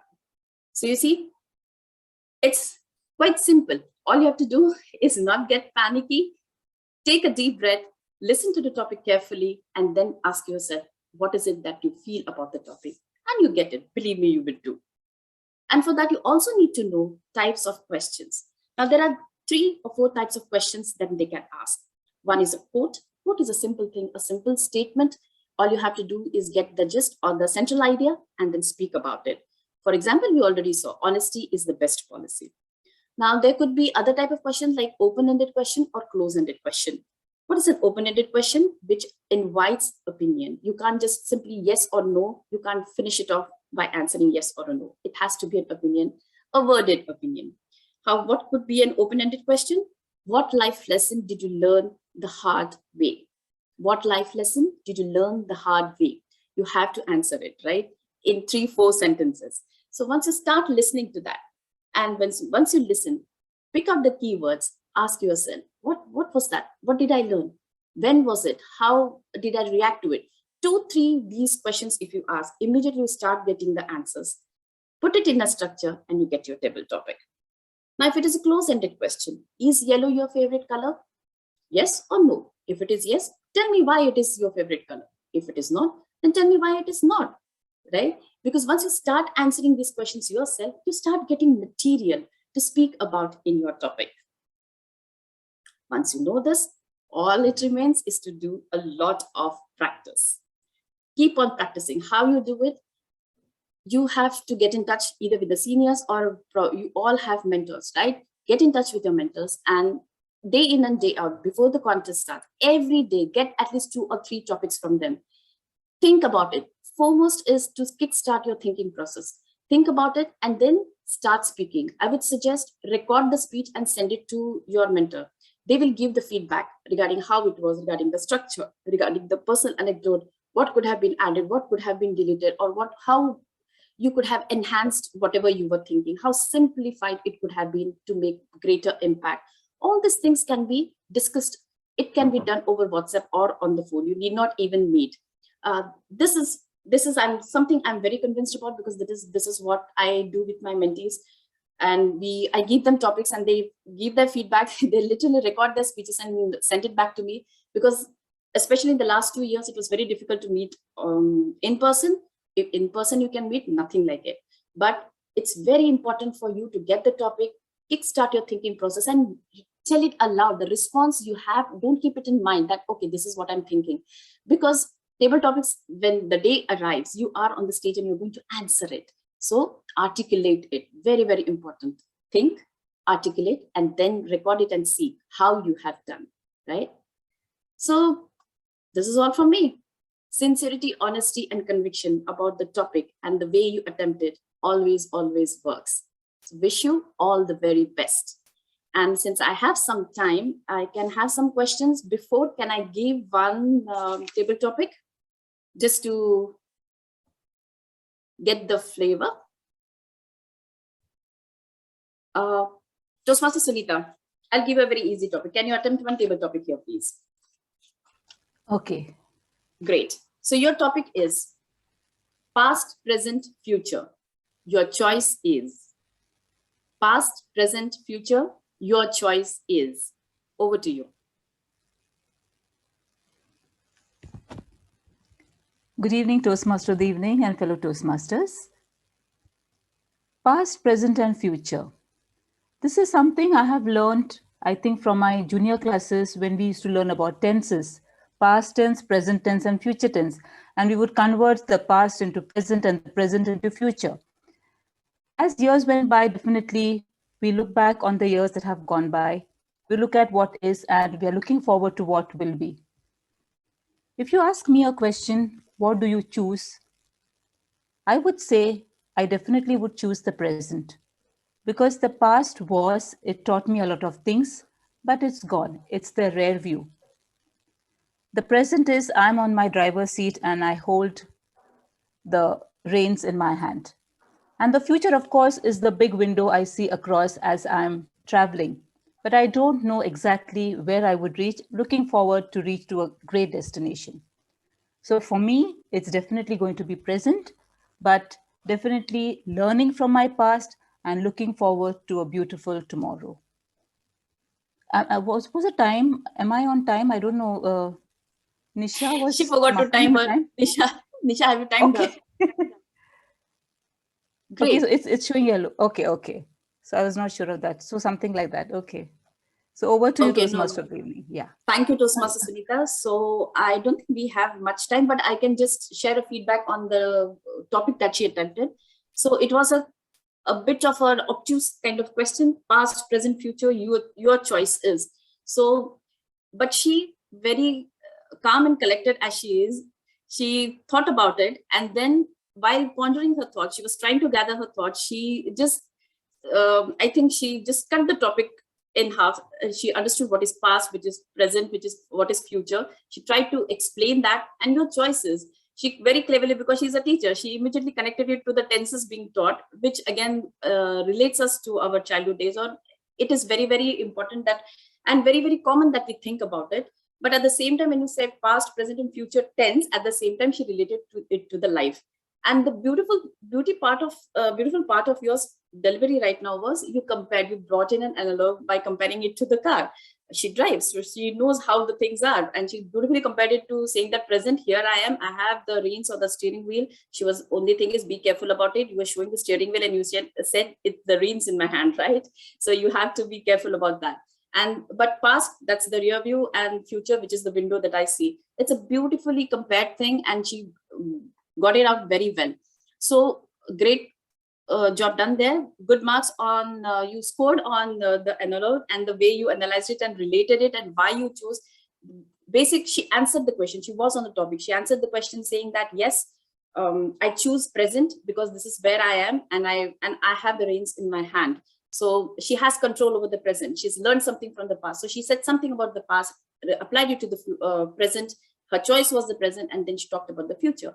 My suggestion is you could have added some kind of anecdote here, depicting that why present is important to you. You chose present, there has to be importance attached to it. Some kind of personal anecdote which could have emphasized the importance of being in present, not being in the past, or not worrying about the future. What is important is the present. That would have elevated your speech. But a great job done, Sunita. Thank you so much. And yeah, since I did go very fast because I wanted to bring in one question and an attempt at it. But yes, that is done. And if any questions, please. Yeah, I have just one question to you, Toastmaster. Yes, this is related to choosing past, present, or future. I'm sure if it is in a contest, almost everyone will choose the present. Right? So don't we sort of think to deviate from that, like, for example, we should be unique in that contest. So we try to choose something, for example, future. Then we can tell that, we live the past, we know what we are living now, present, but I choose future, and you tell that why you choose the future. What is your suggestion in this? How the judges will think of this? I would totally agree with your point there, DJ Bashir. Yes, you have to make a mark because the topic is very common. And as you know, the generic sentiment, let's say, call it as generic sentiment. If you go against the generic sentiment, you are going to stand out. You are going to stand apart from the crowd, and you will make an impact, provided you have enough material to support why you go against the generic statement. Because for example, if you say, no, I choose to stay in the past, which is like totally future also we can understand, present also we can understand. But somebody says, no, I choose to stay in the past. Why not? Past is the one which provides the key to the present and future. So I want to be in the past. If I make big statement like that, and after that statement, I don't have enough material to support my point, then that becomes a disaster, right? So provided you have that, go ahead. That's the best strategy, to go against the generic sentiment. And then you have to be more convincing. How convincing you are to the audience, choosing whatever it is. But going against the generic sentiment is a sure shot way of standing apart. So go ahead. Yes, Shannon. Yeah, and I just want to say that I think lots of times if you can either use humor or touch the emotions, it doesn't have to be emotional for not only table topics, for the contests in general. you know, anytime you can touch the emotions. I know as a judge, you make my hairs, you know, on my arm stand up. You've touched me. You know, you're gonna get higher marks. So, you know, it's just like, you know, yellow. Yeah. Reminds me of when I changed my kids' diapers. You know, a little bit of humor, and I'm still touching the emotions with people. So. Correct. The immediate connectivity, very good point, Shannon. The immediate connectivity that you can establish with the audiences by touching the emotions. And humor is one of the best ways, because humor is nothing like humor, right? Humor is the lubricant, which marks even the harshest reality can get home, or it is easy for the audience to understand if it is touched or camouflaged by humor. So use humor, nothing like it. If you bring a smile, it's easy. It's nice, it's light, right? The audience accepts it much better than heavy emotions. But that is why we say speak from the heart. So when you're speaking from the heart, you naturally bring in emotions. Once you bring in the emotions, that's the easiest way to connect to the audience. So very good point. Thank you, Shannon. Any more? I think we are up with time. So any more questions on the chat or on the group? Sure. One question. Thank you so much, Suchita, for this wonderful training. And we love the example that we had, so we could learn more from a live example and tabletop and a few. One more question to adding to Bashir's question. Like he told that if we are going away from the generic part, right? So from the points perspective, do we get any additional points if we choose something that is against the generic? Like most of them will be selecting the present, but let's say that they are choosing the future or past. Is from the points perspective, do we have a chance of getting more points on that? See, the points are not decided as that. Like I said, there is nothing right or wrong about your response. It's about how convincing you are. If you have an opinion, okay, you choose your future. You choose to be in the future. Convince me why future is more important over past and present. If you choose the past, convince me why it is important to be in the past as compared to present and future. If you have that solid material to back with credible example to support your thought process, then you should get the points. Why not? But it is nothing like that. Okay, everybody, why? It is well known that present is you should be in the present. Like everyone is telling you to be in the present, right?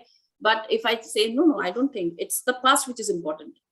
So convince me why past. If I say no, I choose the past, but I don't have any credible evidence to prove that yes, past is important. Then as it is, it doesn't make any sense, right? Even if I choose present and that's the correct way. It's so in with the generic sentiment, but still I don't have supportive evidence or supporting material to say that why present. Then it just doesn't make sense, right? Thank you.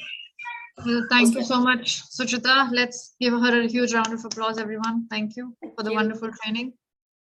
And our last training session would be by none other than a very dedicated, passionate Toastmasters. I don't think he needs an introduction, but yes, for those who don't know him, he's a trainer by profession, and he's been a Toastmaster for 15 years, the founder of the club. And I'd like to welcome DTM Devlal for training on international speech. Thank you very much, Toastmaster Neha. Good evening, everybody. I have already been made a co-host, so I will start the usual way with a bit of a slide presentation, and then. But before I go into that, let me just remind you that this session is going to be divided into three. The first few minutes, I will briefly talk about the contest rules, the judges' ballot, etc. And the second part is about 7 minutes, where you will actually see a champion world speaker speech, a winning speech. And then the rest of the time we will discuss, we'll analyze and discuss what worked for the champion speaker and what could you perhaps steal.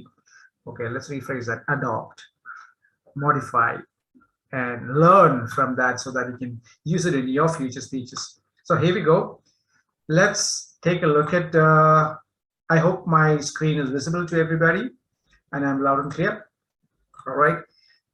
Judges' ballot is very important for us to understand, because if you don't understand the judges' ballot, like everybody else, all the other trainers who spoke before me said, we don't understand how we will be marked. And my job tonight is going to be a lot more easier, because everybody else, all the other three trainers have spoken so clearly about the judges' ballot. So I don't need to reinvent the wheel. I don't need to repeat what they said. So it's a lot more easier. Just one reminder, the content is king when it comes to an international speech. So it's got 50 points. You know what it means by speech development, effectiveness, and speech value, so I will not go into it. Couple of reminders. Number one, international speech, even though we call it as a very serious affair, the content doesn't have to be that serious in presentation or in delivery. I will explain that a little bit later. And this is the only speech that goes beyond the area, the division, and the district, and reaches these regionals and semi-finals, and finally the World Championship finals, wherever it happens. So this is that speech that gains a lot of importance amongst Toastmasters because it goes beyond the countries and the districts. Another little thing about international speech and how that becomes a bit different, for example, like humorous, is that an international speech is supposed to influence you. It is supposed to evoke emotions from you. It is supposed to teach you something, leave you with a message that is, you think, did something to you. So that amount of impact that can be created by an international speech, it is one notch above the rest of the speeches. No, I do not mean to say that the other speeches wouldn't affect you, but here, this one, it carries more marks because a lot of judges will get influenced by the way you influence them. Our speech needs to influence the audience, and we'll also see how quickly that is done. Physical, voice, and manner. Once again, these things are quite common between the other speeches. Here, if you look at the bottom part of the ballot, it says manner. That is mostly the enthusiasm, the passion, the sincerity that you portray. All that becomes part of the manner. One reminder, I talked about the content. Okay, for example, it was this: speech development, effectiveness, and speech value. I would suggest that you make a note of this because we are going to use this ballot in a few minutes. Okay, speech development, effectiveness, and speech value. Next is the physical part, body language, your voice, how do you modulate that, and the manner in which you speak, or the enthusiasm you portray. And finally is the language part. That is 20 points to 20 marks. Appropriateness and correctness. Appropriateness is mostly about the kind of words that you choose. Sorry, the message that you convey. Did the audience feel that the 7 minutes they gave you, did they feel that those 7 minutes were worth? Did it make an impact to their life? Did they get a message which was clearly conveyed? What you intended as a speaker, was it received exactly the same way by the audience? That is what it means by appropriateness. Correctness is grammar, pronunciation, and word selection. Okay, now, this is also very important. You will get disqualified as a speaker if you are careful about a couple of basic things. So that is why I thought I'll just take a minute to talk about this. First of all, it is the eligibility. To be eligible, obviously, you need to be a member of you have to be a member in good standing. Your dues must have been paid.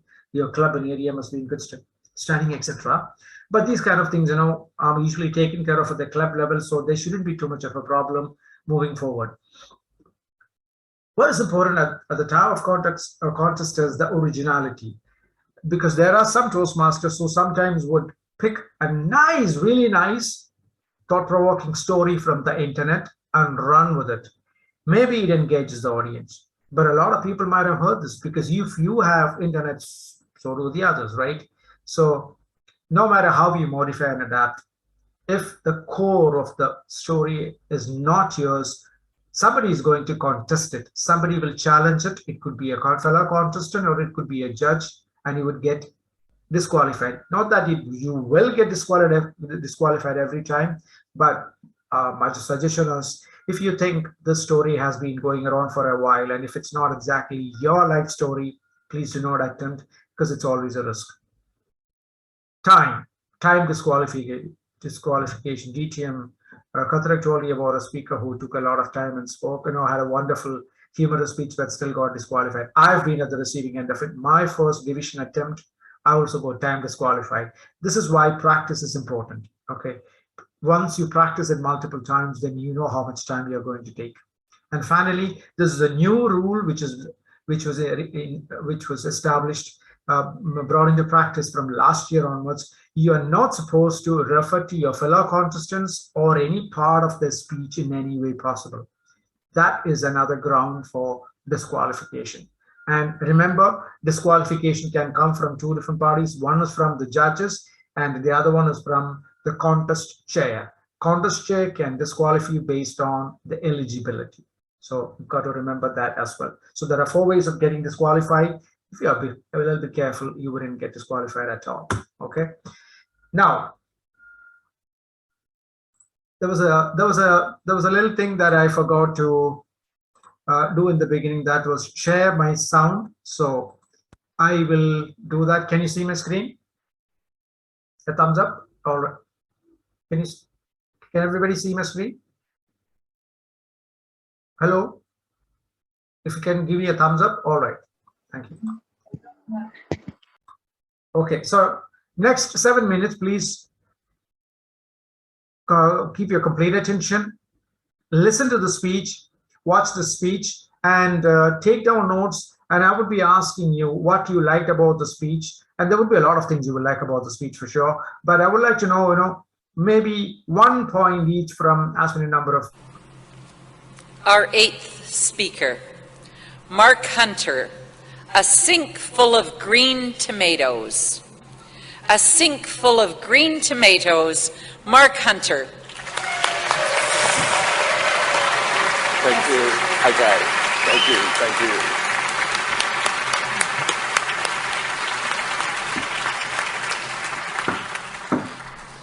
Literature is literally littered with lively legends. Amongst them rides Don Quixote, the man of La Mancha, an idealistic knight who fought for the rights of others and dared to dream the impossible dream.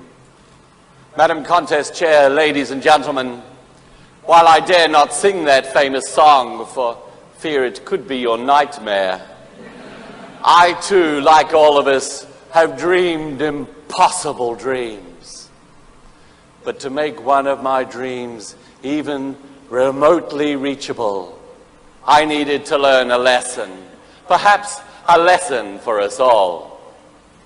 At the age of 22, an accident completely changed my view of the world. Before the accident, I saw the world from the height of an invincible 6 feet. Now I see it from the height of a consummate navel-gazer. So I became short, seated, and recycled. But I soon faced discrimination. So I became the modern-day Don Quixote, fighting for the rights of those with a disability. Many, many times I would put on the armor of righteousness, mount my trusty grey horse, yee-haw! Lower my lance and charge into hell for my heavenly cause, daring to dream of a world where discrimination no longer existed. But at other times, I would retreat, exhausted, and just want to become invisible. For many years, as I championed this cause, I faced this dilemma. Do I want to fit in, or do I want to stand up, stand out, and stand fast for who and what I'd become? Do I want to be the same or different? I became consumed by this problem and desperate for an answer. So I turned to books, coaches, meditation, you name it, I did it. I even searched in the bottom of a couple of empty bottles of scotch. About 10 years after the accident, I found my answer where many of life's most important questions are answered. My grandmother's kitchen was filled with the aroma of freshly cooked bread, and the quiet, rhythmic chopping of vegetables was the only sound to be heard. On the bench, gleaming upturned jars were just begging to be filled with a world-famous tomato relish. Well, I thought it was world-famous. My grandfather, Poppy, used to say it could be used as paint stripper. I too would laugh at his mischief, but Nana would merely smile. A splash was followed by her silent invitation to look in the water-filled sink. One wildly bright red apple had accidentally tumbled in and was now bobbing amongst a dozen green tomatoes. She said to me, "Mark, look in the sink. What do you want to be?" I looked at my choice. Do I want to be the one apple or one tomato of many? And I remembered thinking, who looks at fruit and vegetables and gets philosophical?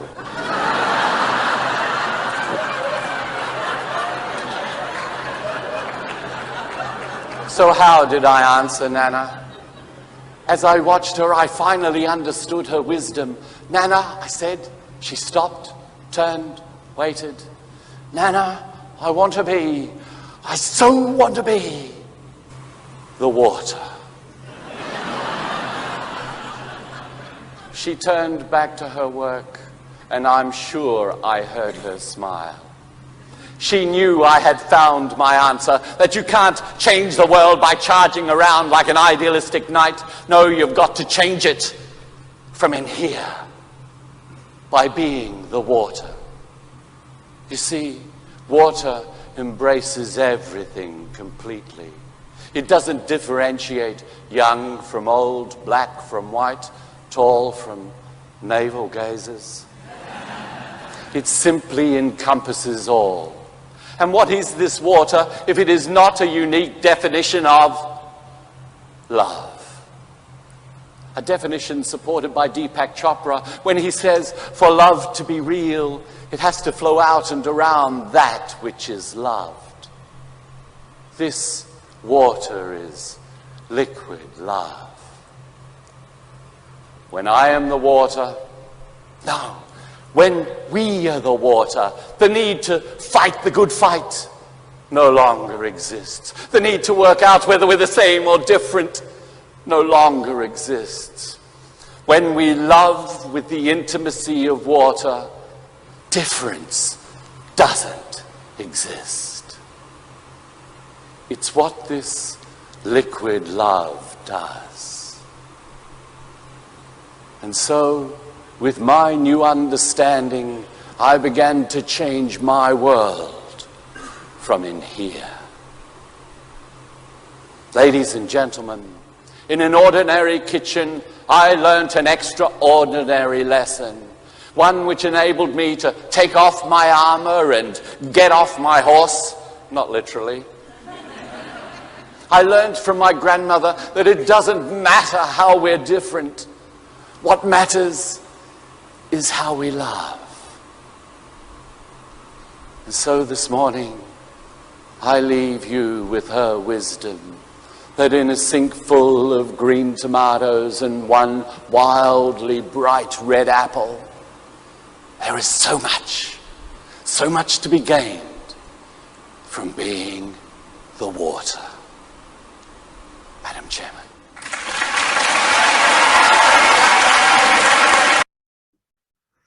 All right, ladies and gentlemen, every single time I listen to Mark Hunter, I get goosebumps. You know, you get this rush of emotions. And he was wheelchair ridden, and he wasn't a spring chicken, you know. And at that age, in that condition, the way he moved everybody. Okay, now let's quickly discuss. Each one of you would have noticed a lot of things. Just tell me what really worked in this feature. What did you like about it? Just one point at a time, okay? Who would like to go first? Okay, Nisha, yes. Voice modulation. Okay, fantastic. Give me an example of it. When he was, I don't remember the phrases, but he was stressing at some points, and at some point he was very slow and calmly was saying sentences, and all of a sudden loud. Yes, for example, when he says, you know, there's so much to be learned from the water. You can feel the maybe an ocean in front of you, isn't it? That is how the words portray feelings and emotions and can powerfully create pictures in our mind, even though it's not they're depicted in front of our eyes. So one trick, it's not a trick, it's a technique that good speeches use is they look at the words and then see if that words can be expressed through the way they are uttered, right? Yes, thank you, Toastmaster Nisha. Who else? Yes, Neha. Body language, there were various instances, but I could just remember one where he said a rhythmic chopping of the vegetables was the Yes. only sound, and then we saw his hand moving in the same way as if the knife would move on Yes. the chopping board. So, Thank you, Neha. There are so many, golden moments from the speech. Now he's seated, he's on a wheelchair, so that is a limitation for almost all of us. But he used that as a prop when he said, "Yeehaw," and he said, "I am now short and seated and recycled." These are all, he used his limitations into his advantage. Now, what is stopping us from doing the same when we have to emote in front of an audience? We should be able to do that without any such inhibitions because we have got all our faculties with us, isn't it? Do you remember when he said that at times I retreat and I hide in a corner and I want to be invisible? He went behind. He even had the confidence to turn his face away from the audience, and he paused there for a complete 2 seconds, and it went perfectly fine with it. That was so very effective. Yes, who else? Yeah, Yes, Devlad, me. Yeah. He moved on stage. I mean, he made good use of the stage, and that gave him an opportunity to face the entire audience. Exactly. Now remember, this happened on an international stage, which is very long. Wherever you are, if it is at club level, you probably have about 5 feet or 6 feet to move from left to right. On an area or division contest, the stage could be large. So when we practice, we should be able to do that. Otherwise, sometimes when we move, we would only cover maybe quarter length of a stage, and we may end up in a place which is not the most powerful position. So one thing to remember is that whenever we start from the center of the stage, because that's the most powerful position on the stage, and then manage your movement to the left and right. Always be in the middle, right in the center, front, and then get started. Okay, what else do we have? Who would like to contribute? Yes, yeah, he has. Okay. All right, go ahead, Bashir. Yeah, he has added enough humor to his speech. Yes. For example, when he said, "I'm now so seated and recycled," like in many places he has added enough humor. Thank you, DTM Bashir. Please remember, till date, there had been no single international speech champion who has not used humor. Every single, if you would like to, you can go back and check each and every speech. Every single international champion has humor abundantly in the speech. Okay, and he started off with it, right? Did you notice that he did not greet anybody? And we didn't even notice. A lot of people wouldn't even notice. He did not say any greeting. He did not say contest.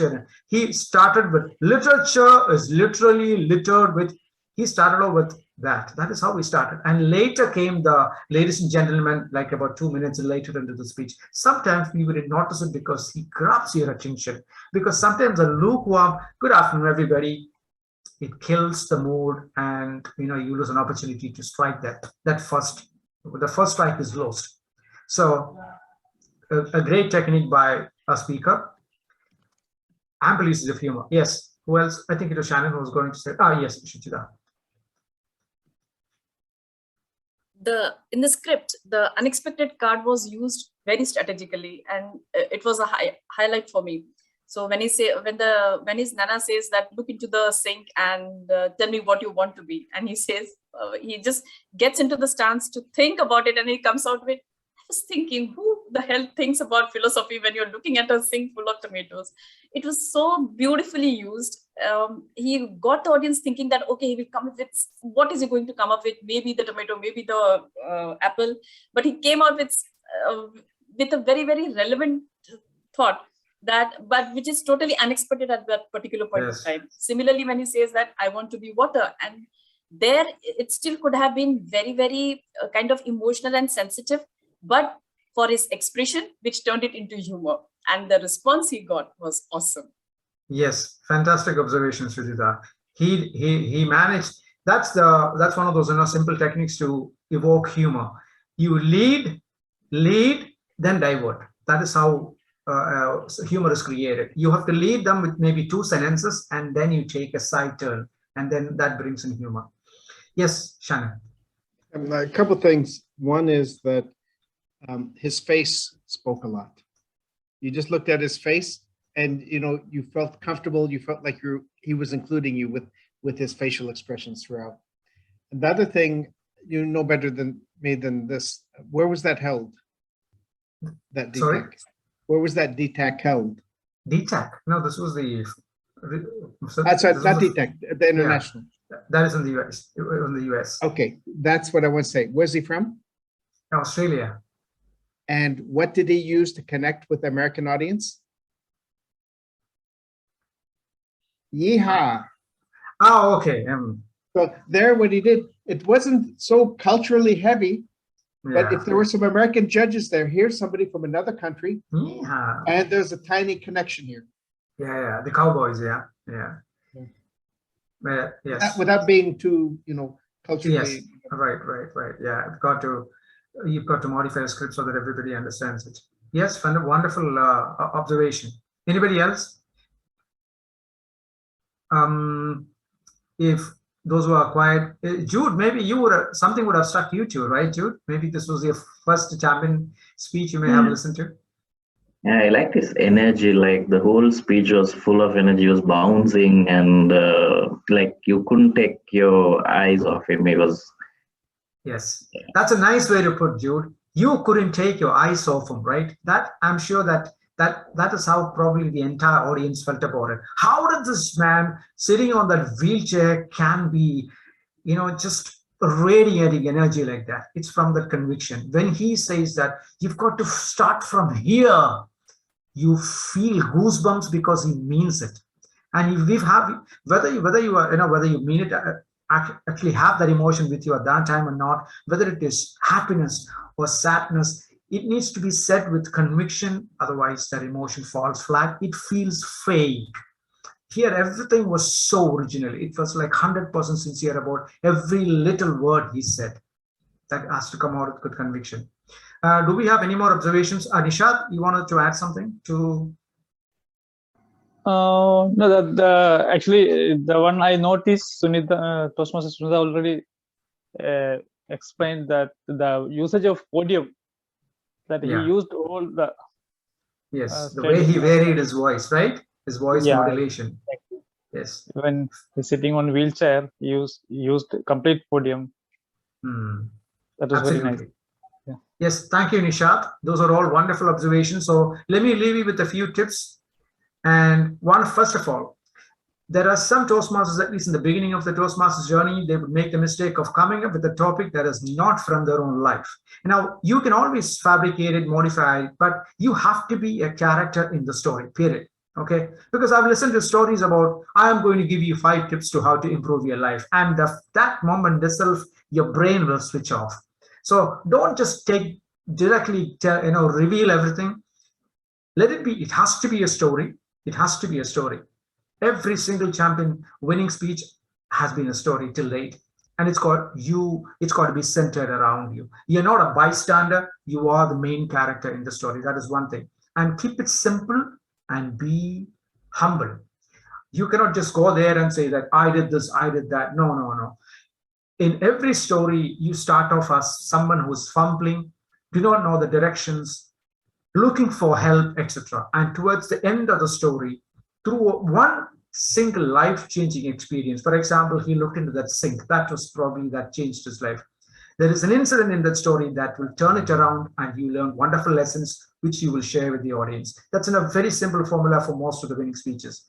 Humor, everybody, you're so how careful, how clever he was in incorporating humor into a topic like that. And sometimes you need to ask for it. Did you see when he said "Yeehaw," and he also gestured? He was asking the audience to applaud him. That comes from confidence, because sometimes when he asks for it, they'll just give it to you. Okay, and making himself the butt of his own jokes. He called himself short, recycled, navel gazer. All the jokes were on him, and we laughed along with him.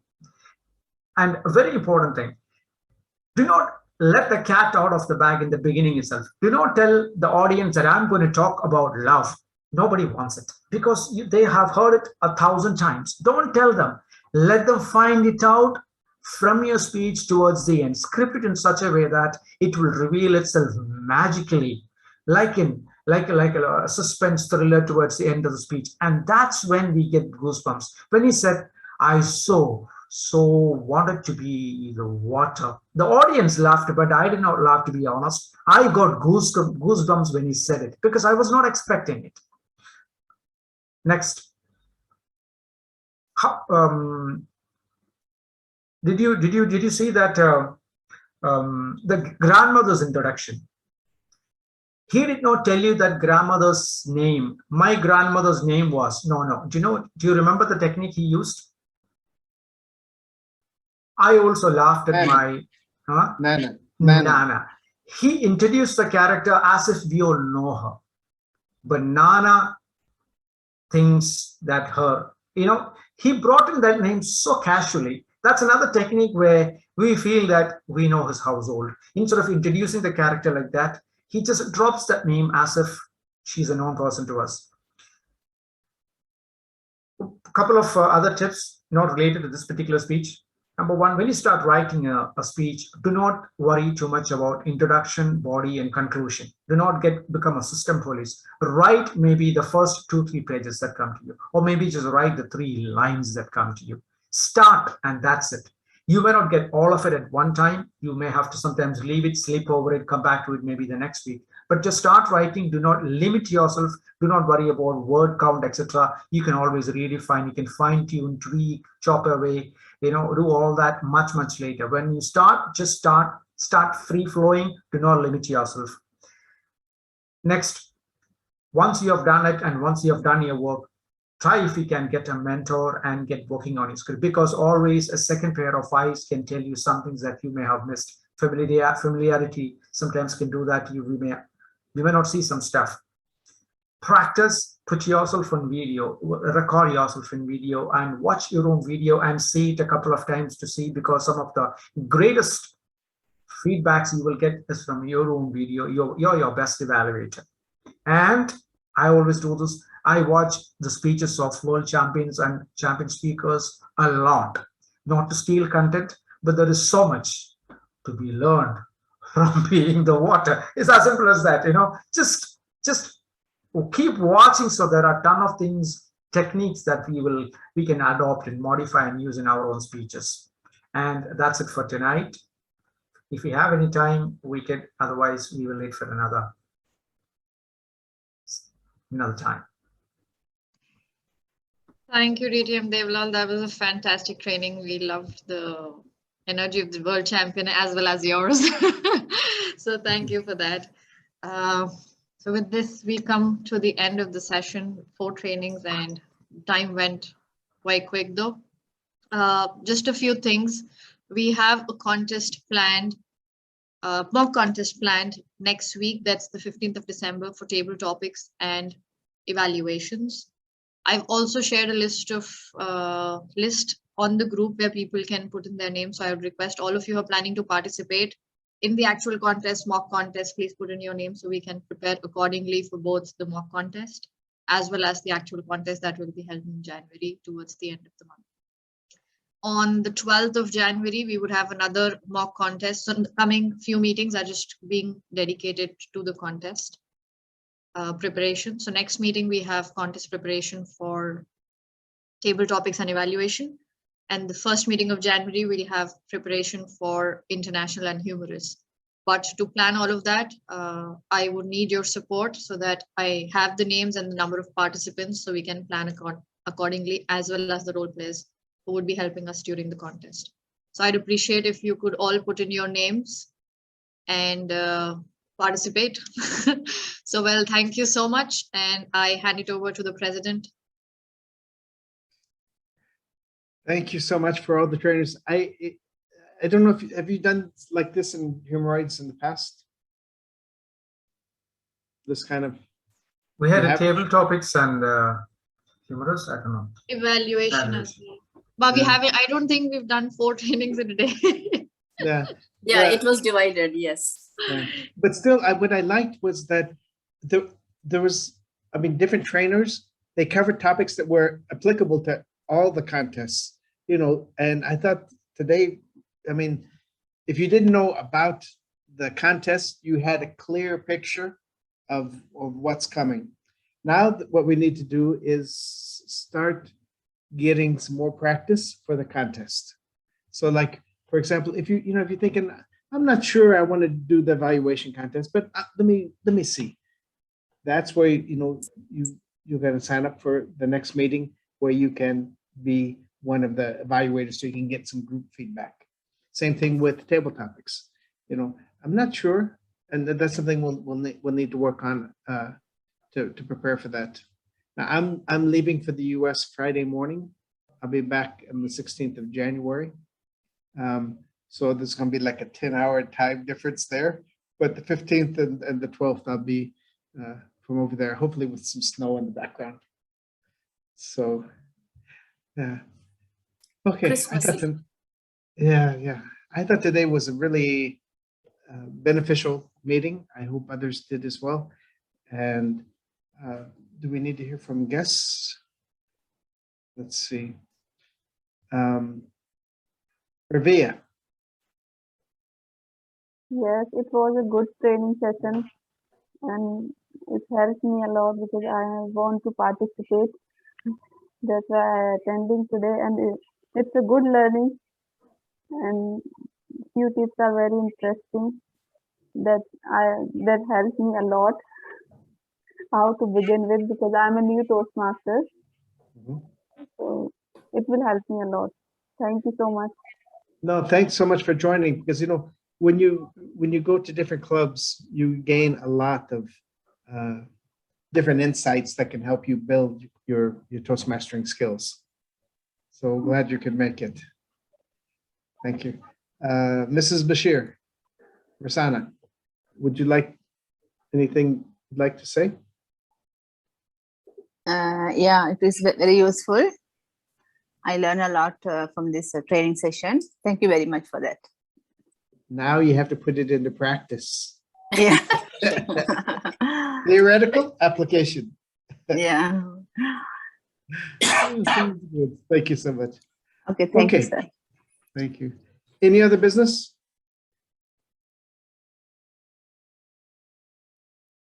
Three. Winding up. Yeah, do what? Okay, so then we'll be working to prepare for the next meeting so we get that, as beneficial as we can for everybody. And yes, so everyone, I request you again to please put in your name so that we can plan for the next meeting, and we need people to participate as well as to take up roles. So once I have the list of participants, I can contact other people to take up roles. Yeah, because what will be a question. If you are participating in any contest, we still can volunteer for being a role player also, right? Or we cannot? Absolutely, you can. Other absolutely. contests, no? But Okay. other contests. But as of now, I don't have names of people who would. For example, next week, if 5 people are planning to do evaluation, they can't take up any role. Yeah. So I need that list so that we can plan accordingly. And if we need role players, we can ask for help. Sure. Neha, where have you shared the list? Where on the group. Maybe again after today's meeting. Yeah, I'll put the message again. Okay, got it. Yeah, so you'll be the first one to put your name. And there it begins. I'll give a try. Yeah, we all should give a try, I think. But I'm not confident the way Toastmasters Sunita presented table topic. I'm wondering from where I will get those words. I will not get those words. So don't think about it that way. I'm not very confident about it because I normally fumble during the table topic. So I will give a try. Good. Toastmaster Nisha, I will narrate an incident from back in, this was definitely before 2010. In 2010, Toastmaster Shannon was a contestant at the area level contest. Okay. And the contest started, he was called on stage, and Toastmaster Shannon did not have anything to say. And we were expecting him to win it, being a native English speaker. He didn't have anything to say. He just got stuck. But That contest was stopped and restarted because one of the Toastmasters had a mobile device which he carried along with him, and somebody else noticed, and the contest was restarted. Toastmaster Shannon got a second chance for the same contest and he won. You see, and both happened to the same person at the same day. It can happen sometimes. Sometimes anybody may feel, oh, today it's not my day, because you're not finding the world champion of table topics. You're actually finding who is the best speaker on that particular day. That's all. Sometimes we all would feel sometimes, oh, I don't have anything to say. But maybe an hour later, everything will come to you. So it just takes practice. That's it. Toastmaster Shannon can probably speak more out of it because it was his own experience. You probably remember that better than I do. What I remember more is the humorous contest around 2011 or something like that. At the area level, I had tears in my eyes. It was so funny. It was based on a true story, so I didn't really have to do much of a speech. Yeah, the dog. And, yeah, at the area contest. But when I got to Division H, I spoke right after Dr. Katrak, which was a little bit intimidating for me because I knew it, even that time he was funny. And I was, we were outside and he was going back and forth. And I said, wow, he's got his speech down to like, okay, at 1 minute, at 1 minute, 33 seconds, I'm going to be here. And I'll be looking, he had everything down. And then I got there, I had this picture of a dog, and I looked at the audience and I said, I don't think these people care about dogs. And I just, that was so bad. So it's just, some days you're strong, some days you're the dog, and the next the other days you're the. And these contests, mock contests, we are planning to have face-to-face or online? Mock contest is going to be online because we don't have the venue. And yep. And President wouldn't be here also. He will be in the States. Don't blame me. Don't blame me. It's easy to do that. But the same rules will apply. For example, for the table topics, there'll be a breakout room. Yes. Where the contestants, will be, and then just yeah, we'll follow the TMI procedures. Yeah. So this mock contest is going to be online. However, the actual contest, the plan is to do it physically. Contest. And as Shannon said, we've planned it for 21st January so far. However, based on the new rules, if things change on 1st of January, we might move it to a Saturday. Great. Let's see. And thank you so much. Any other business? Yeah, you have to bang, yeah. I'm getting banged. Gavel. I had one last meeting. I don't know what's, maybe I cleaned it or something. Okay. I declare meeting blah, blah, blah, closed. Good night, everybody. Thank you, everyone. Good night, everyone. Good night. Thank you. Bye-bye. Good night. Bye. Good night. Thank you. Thank you all the trainers. Bye. Good night.